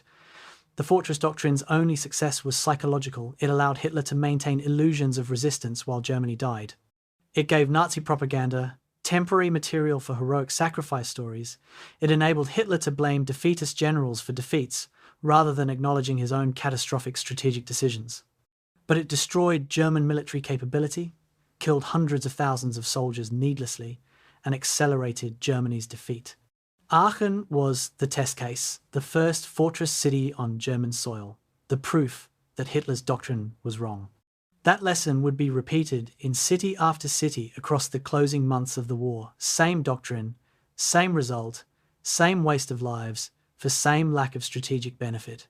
The fortress doctrine was Hitler's gift to the Allies, a guarantee that Germany would destroy its own army faster than enemies could manage alone. October 21st, 1944, 18:30 hours. American infantry surrounded Colonel Gerhard Wilkes' command bunker beneath Farwick Park, the last German headquarters still functioning in Aachen. The bunker's entrance was barricaded from inside steel doors reinforced with sandbags, the whole position designed to withstand direct artillery hits. Lieutenant Colonel John Corley positioned his men around the bunker's perimeter, called for interpreter, and approached within shouting distance. "German commander!" Corley's voice echoed off concrete. "You are surrounded! Your city has fallen! Surrender your forces and you will be treated according to Geneva Convention!" Silence from the bunker. Corley waited 30 seconds. then repeated the demand. Still silence. He turned to his artillery observer. "If they don't respond in 5 minutes, we'll bury them."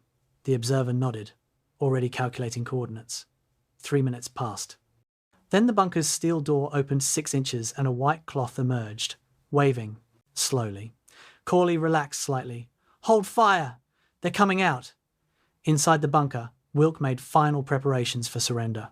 He'd already ordered scattered German units to cease fire, sent runners with white flags to notify American forces that resistance was ending. Now came the personal humiliation, surrendering himself, ending his military career, becoming prisoner instead of commander.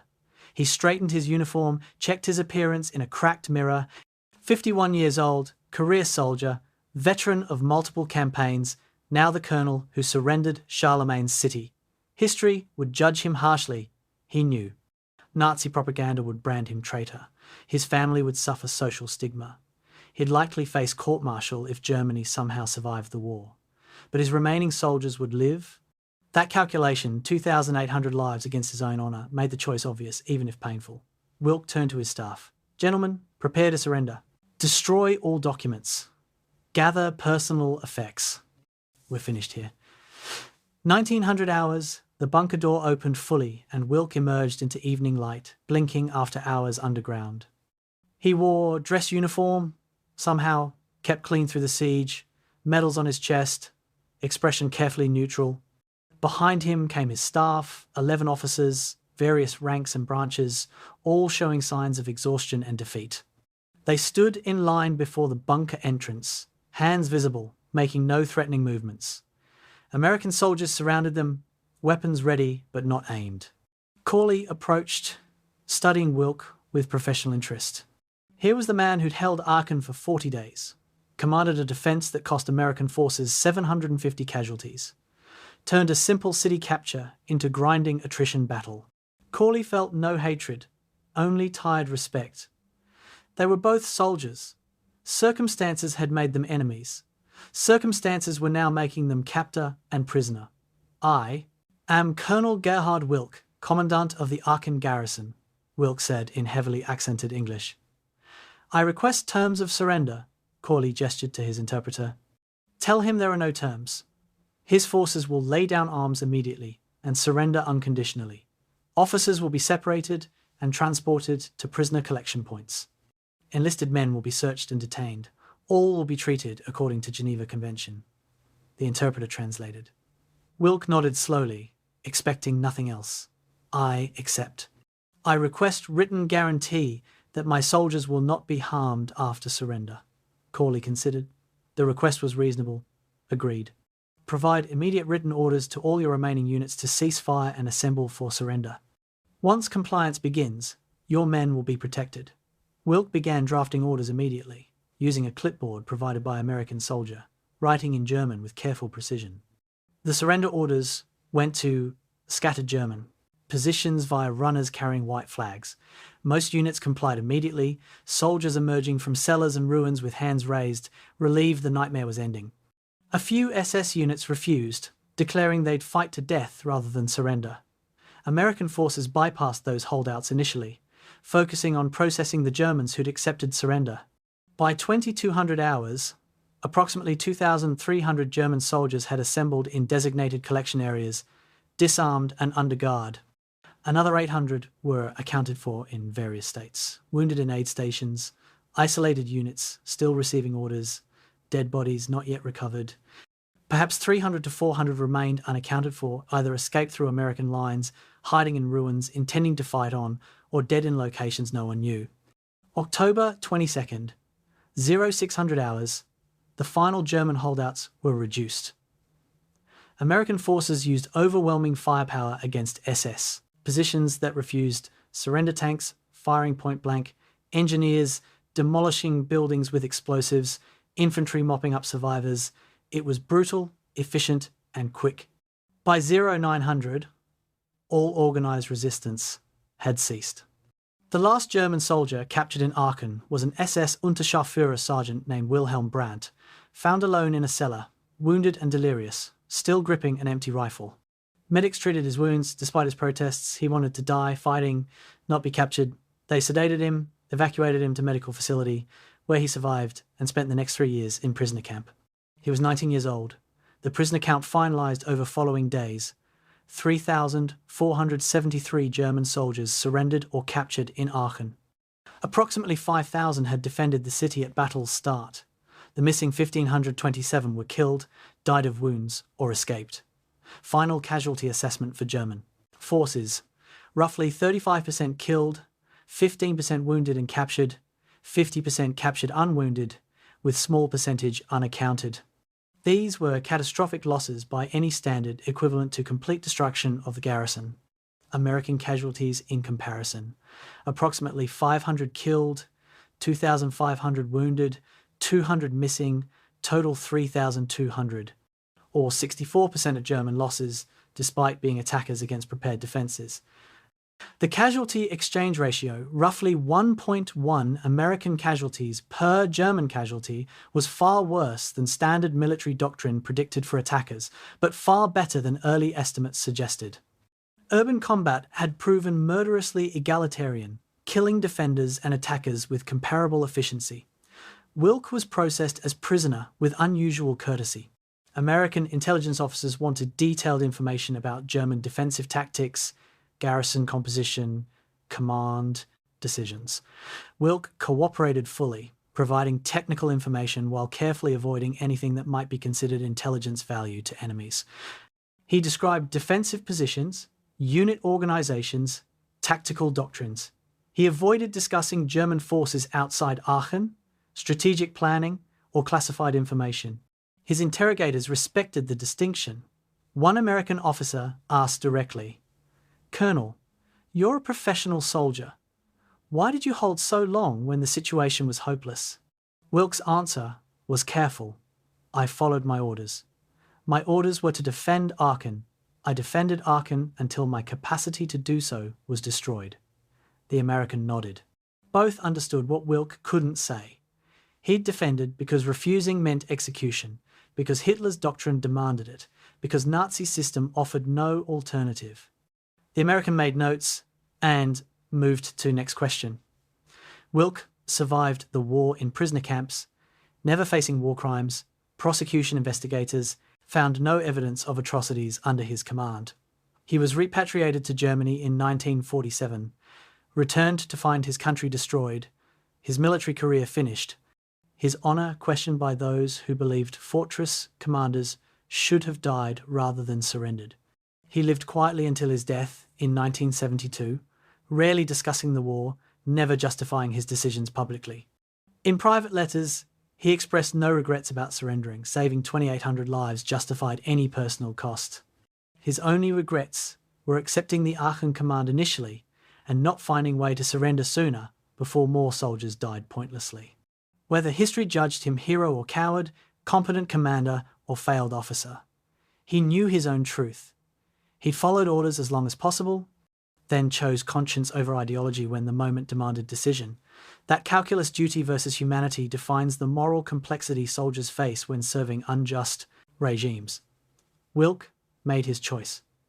2,800 German soldiers survived to go home because he did. The symbolic significance of Aachen's fall wasn't lost on either side.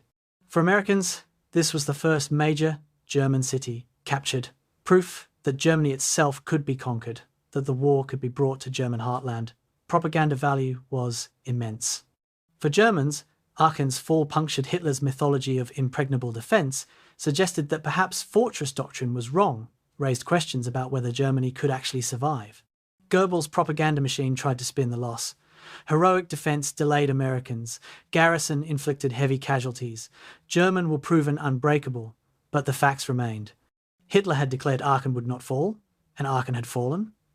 The emperor's nakedness was becoming visible even to those invested in believing otherwise. Aachen's surrender didn't end the war, didn't change strategic situation dramatically, didn't break German will to fight.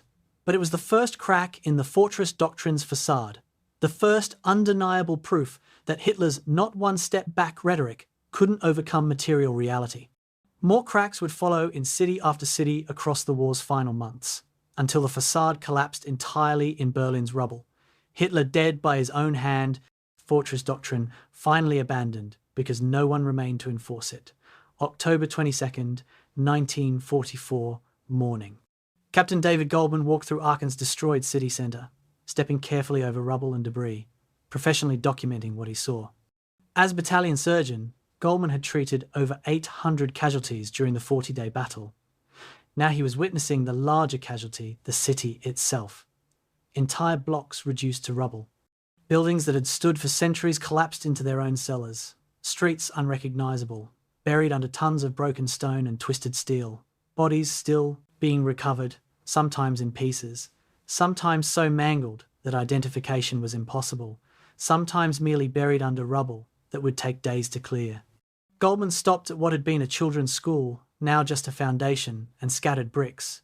He tried to imagine children's voices, teachers' lessons, ordinary life before this happened. The imagination failed. This landscape was beyond ordinary life, beyond redemption through any means Goldman could envision. This was what victory looked like when won through urban warfare, total, comprehensive destruction that made winning and losing equally meaningless terms. The casualty statistics compiled over following weeks told a story that both validated and condemned the operation. American forces, approximately 1,500 killed in action, 3,500 wounded, 200 missing or captured, 5,200 casualties. German forces, approximately 5,000 killed, wounded, captured, effectively 100% loss rate for the garrison. Civilian casualties, estimated 5,000 to 6,000 killed, number inherently uncertain because many bodies were never recovered or identified. Physical destruction, 85% of city structures damaged or destroyed beyond immediate repair.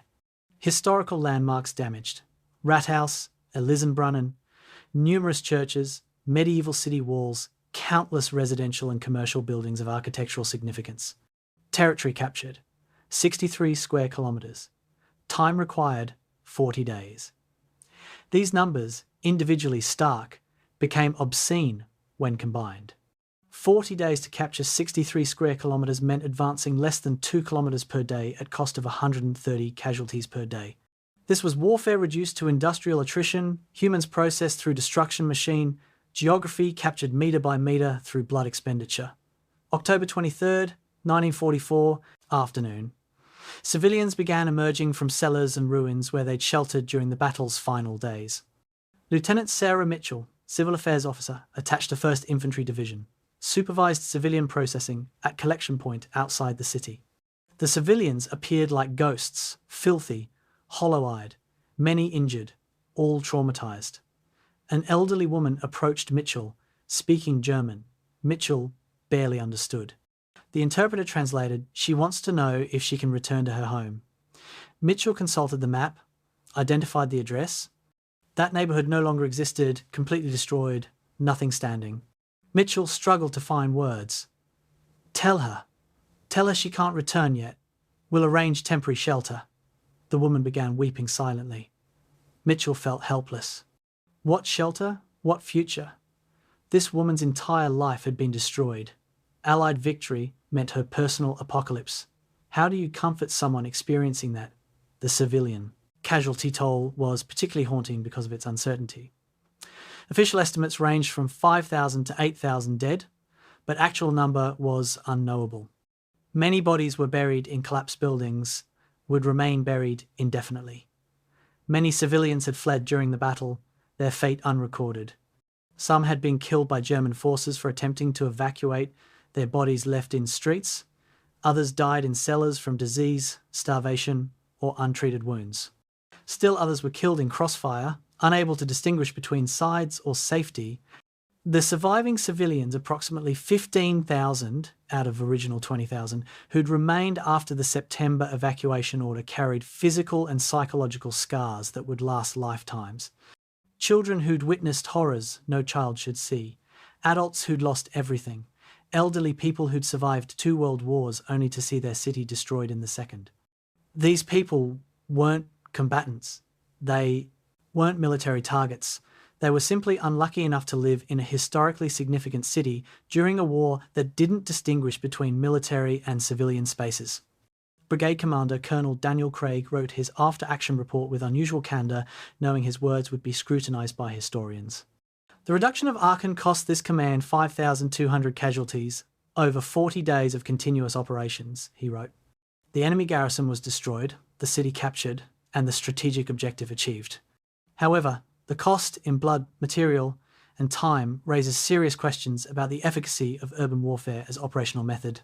We expended more ammunition taking Aachen than was used in entire Normandy breakout. We suffered more casualties in 40 days than in the previous 3 months combined. The city itself has been destroyed so thoroughly that its capture provides minimal tactical benefit. Roads are impassable, structures unusable, population displaced.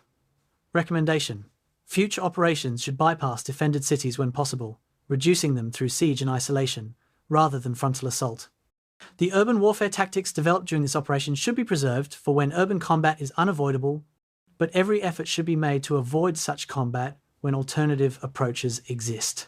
November 1944. German newsreel footage showed Aachen's ruins.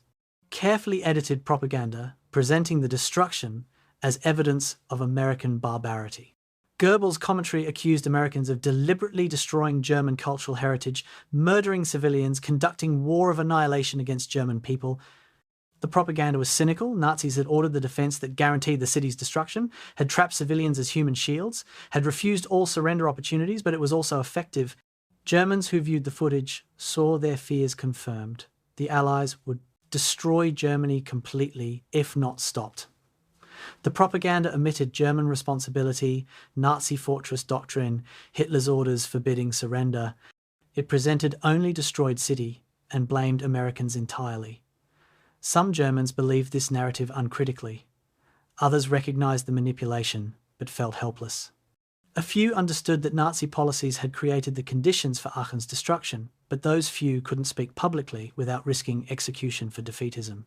The physical reconstruction of Aachen would take decades. Immediate priorities were rubble clearance, restoring basic services, housing displaced population. American engineers began work immediately, using heavy equipment to clear main roads. German civilians conscripted for manual labor. Unexploded ordnance was everywhere, American shells that failed to detonate, German mines, booby traps, scattered ammunition. Demolition teams worked for months removing explosive hazards. Bodies continued being discovered through November and December, sometimes identifiable, often not, all requiring proper burial. By January 1945, perhaps 30% of rubble had been cleared and temporary shelters erected for civilians. Full reconstruction, rebuilding destroyed structures, restoring historical monuments, recreating cities' pre-war character wouldn't begin until after the war's end and would continue into the 1950s and 60s. Some destruction proved permanent. The medieval city centre could be rebuilt but not restored. Too much was simply gone, destroyed, so thoroughly that original character was irretrievable. The psychological casualties on American side manifested in various ways and timelines. Some soldiers broke during the battle, evacuated as combat exhaustion cases, spent months or years recovering if they recovered at all. Others seemed fine during combat but deteriorated afterward, peacetime removing the adrenaline and purpose that had sustained them. Still others carried trauma invisibly for decades, seemingly functional but haunted by memories that surfaced in nightmares, triggered by sounds or smells, manifested in relationship difficulties and substance abuse. The Department of Veterans Affairs would treat Aachen veterans for post-traumatic stress disorder for the next 70 years, though the diagnosis didn't exist in 1944. One sergeant, interviewed in 1993 at age 71, described still having nightmares about clearing buildings. I dream I'm back there, going room to room, never knowing what's behind the next door. I wake up screaming sometimes. My wife understands, or tries to, but you can't explain it to someone who wasn't there. The fear, the violence, the things we did and saw. Aachen took pieces of all of us. Some pieces never grew back. The material cost was calculated with accounting precision that seemed obscene given human suffering involved. American ammunition expenditure: 1.2 million artillery shells, 18 million small arms rounds, 47,000 grenades, 3,000 anti-tank rockets. Vehicle losses: 63 tanks destroyed or disabled, 97 other vehicles lost. Medical evacuations, 3,700 soldiers, processing through aid stations and field hospitals that operated continuously throughout battle. Replacement soldiers required 5,200 to restore units to pre-battle strength. Time and territory, 40 days to capture 63 square kilometres, roughly 1.6 square kilometres per day. Cost per square kilometre, 82 casualties, 30,000 artillery shells, 300,000 small arms rounds. These numbers, compiled by staff officers for planning future operations, were militarily useful and morally devastating. They reduced human suffering to logistical data, treating soldiers and civilians as resources expended toward objectives rather than individuals experiencing and causing trauma. The reckoning wasn't just a counting exercise, it was moral inventory of what urban warfare costs everyone it touches. Soldiers on both sides killed and died, many for reasons that seemed increasingly arbitrary the longer fighting continued. Civilians suffered and perished because geography placed them in historically significant city during historically terrible war. A city that had stood for over 1,200 years was destroyed in 40 days. The physical landscape would eventually be rebuilt. The human landscape, the soldiers who fought there, the civilians who endured it, the families who lost loved ones would carry Aachen's scars forever. Victory was achieved, strategic objectives accomplished. But the victory tasted like ashes in mouths of those who'd won it. The accomplishment felt hollow when measured against the cost. This was the reckoning. Understanding that sometimes winning and losing are distinctions without meaning, that urban warfare creates only victims in different uniforms, that the price of tactical success can exceed any reasonable definition of strategic benefit. Aachen was won, but everyone who touched it lost something they'd never recover. That was the true cost, incalculable in any report. Aachen, Germany, 1994. Elderly men gathered in the rebuilt city centre, some wearing American veterans' caps, others in German civilian clothes. 50 years after the battle, survivors from both sides met at memorial ceremony, awkward handshakes between men who'd tried to kill each other decades ago.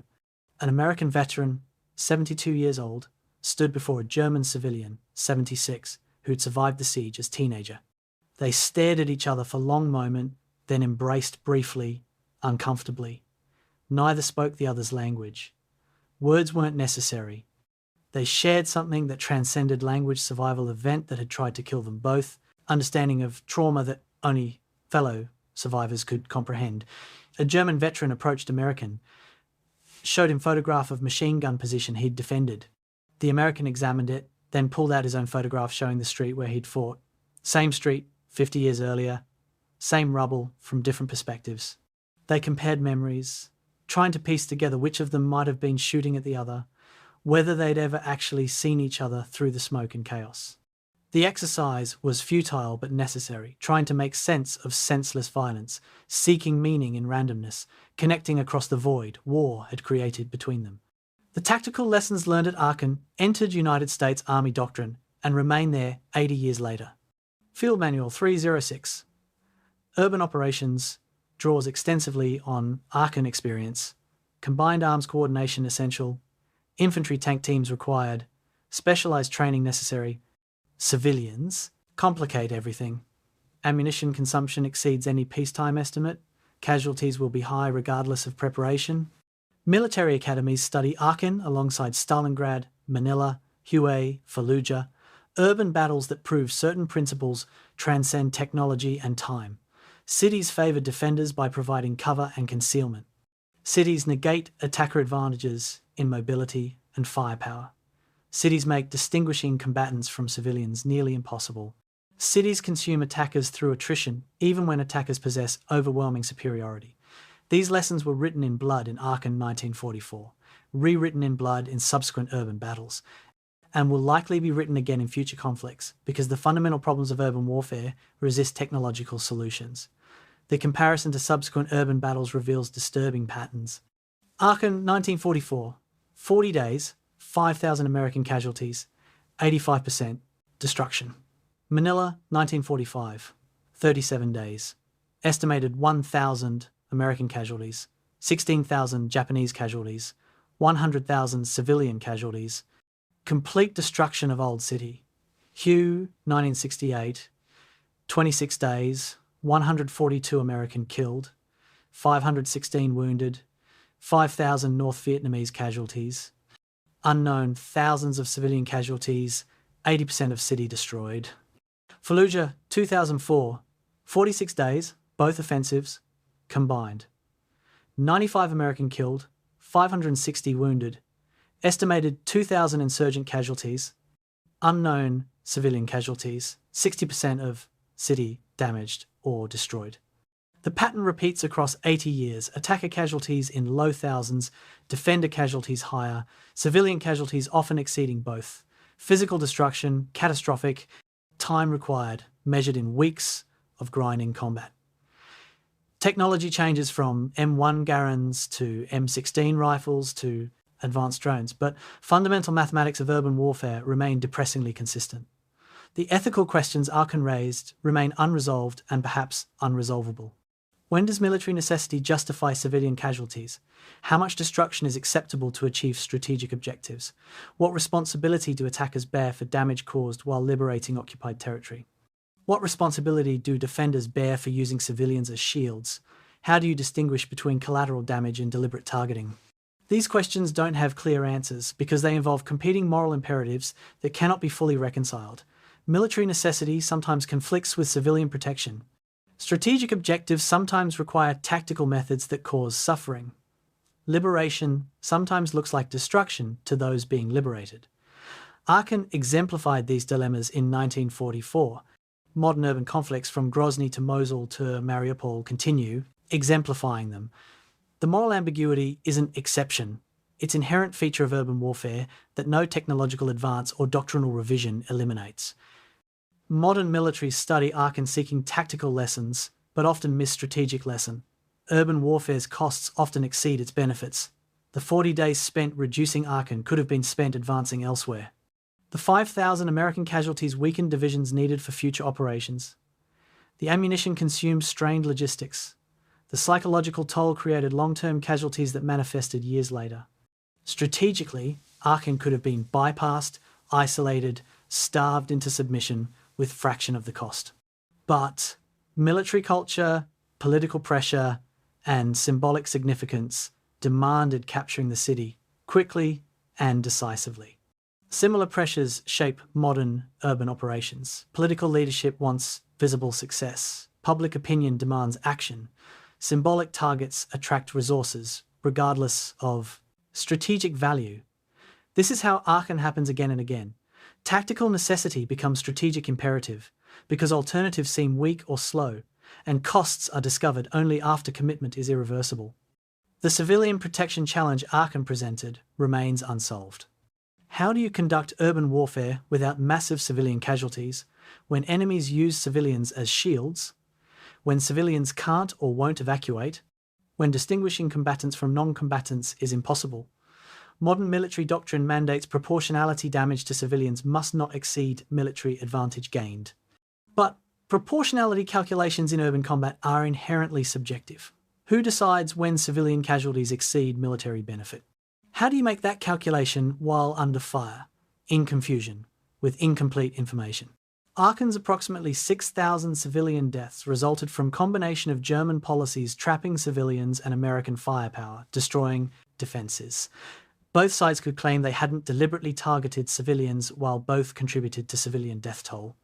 This pattern, shared responsibility combined with mutual denial, recurs in modern urban conflicts where all parties claim to protect civilians while none can prevent civilian suffering inherent in city-destroying warfare. The technological advances since 1944, precision munitions, night vision, urban warfare training facilities, sophisticated command and control, have improved tactical execution, but haven't fundamentally changed urban warfare's nature. Modern soldiers clear buildings faster and more efficiently than their World War II predecessors. Modern weapons can strike with accuracy impossible in 1944. Modern intelligence provides information soldiers in Aachen would have considered miraculous. Yet modern urban battles still produce catastrophic destruction, high casualties, civilian suffering, and psychological trauma. Fallujah veterans describe experiences remarkably similar to Aachen veterans' accounts: room-by-room clearing, intimate violence, moral ambiguity, lasting trauma. Technology improves effectiveness but doesn't reduce cost proportionally. Sometimes it increases cost by enabling operations that would have been impossible previously. The fundamental problem, humans fighting in civilian environments where distinguishing friend from enemy is difficult and every structure is potential fortress, remains unsolved despite 80 years of technological advancement. The fortress doctrine's failure at Aachen didn't prevent its repetition. Hitler declared dozens more fortress cities after Aachen fell, each one consumed in similar destruction, each one proving again that static defense of surrounded positions is suicide. Post-war military studies universally condemned fortress doctrine, yet similar mistakes recur. Grozny, 1994-95. Russian forces expected quick victory, encountered fanatical resistance, suffered catastrophic casualties in urban fighting. Russian command could have bypassed or besieged Grozny, but chose frontal assault for political reasons. Second Battle of Fallujah, 2004. American forces knew city was defended, could have isolated and starved insurgents, chose frontal assault, partly because political timeline demanded visible action. Mariupol, 2022. Ukrainian defenders held against overwhelming Russian forces in conscious echo of Aachen and Stalingrad, inflicting heavy casualties while being destroyed themselves. The tactical situation differs, political contexts vary, but pattern repeats.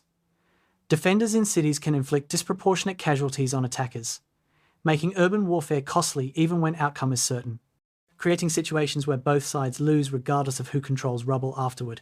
Aachen's physical reconstruction demonstrates resilience but can't fully repair what was lost. The city was rebuilt, structures replaced, infrastructure modernized, historical monuments restored where possible. Modern Aachen is prosperous, peaceful, successful European city. Yet something is irretrievably gone. The medieval city centre's organic character, developed over centuries, cannot be replicated through planned reconstruction. The continuity of place buildings, where generations lived, streets walked by ancestors, physical connection to deep history was severed. Rebuilt Aachen is beautiful and functional, but fundamentally different from destroyed Aachen. This loss of historical continuity, of irreplaceable cultural heritage, of physical connection to past, is part of urban warfare's cost that statistics never capture. When cities are destroyed, humanity loses not just current structures, but accumulated history, cultural memory embedded in physical space, sense of connection across time that only old places provide. The veterans who fought at Aachen carried experience for rest of their lives, mostly in silence. American veterans returned home to parades and public honor, but private nightmares. Most never discussed combat details with families, maintaining cheerful facade while wrestling internal demons. German veterans faced different challenge returning to defeated, occupied nation, where military service was source of shame rather than pride. Some, like Wilk, lived quietly, avoiding attention. Others became bitter, nursing resentments about betrayal and unfair treatment. Many struggled with trauma they couldn't discuss in society that wanted to forget rather than process war experience. Therapy and counselling were largely unavailable. Veterans were expected to simply resume normal life. Most did, carrying burden invisibly, manifesting symptoms in alcoholism, relationship problems, unexplained rage or depression. Only in later decades, as PTSD became recognised, diagnosis and veteran support improved, could survivors finally access help often, 50 or 60 years after events that traumatised them.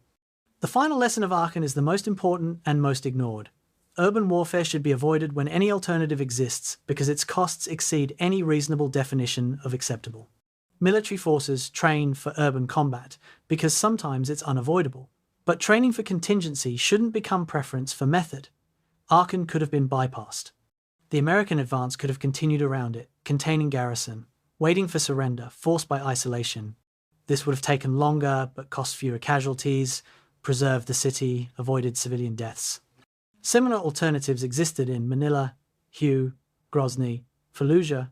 Alternatives rejected because military culture prefers action to patience, because political leadership demands visible progress, because symbolic targets attract resources regardless of strategic logic. Until military and political leaders internalize that urban warfare's costs almost always exceed its benefits, Aachen will be repeated endlessly with different names and dates, but identical results. Destroyed cities, shattered lives, Pyrrhic victories that feel like defeats to everyone who participated. Aachen's shadow stretches across 80 years of urban warfare, touching every city fight that followed. The tactical innovations developed there, combined arms teams, careful building, clearing procedures, specialized equipment, improved military effectiveness. The strategic lessons, urban warfare's disproportionate costs, fortress doctrines' failure, civilian protection's impossibility in urban combat remain largely unlearned. New generations of soldiers and civilians rediscover these lessons in ruins of Grozny, Mosul, Aleppo, Mariupol, adding their experiences to growing catalogue of urban warfare's horrors. Perhaps someday, political and military leaders will genuinely understand that cities are where wars go to become atrocities, where military effectiveness and moral horror become inseparable, where winning and losing lose all meaning in universal suffering. Until that understanding becomes operational reality instead of post-battle conclusion, Aachen's legacy will be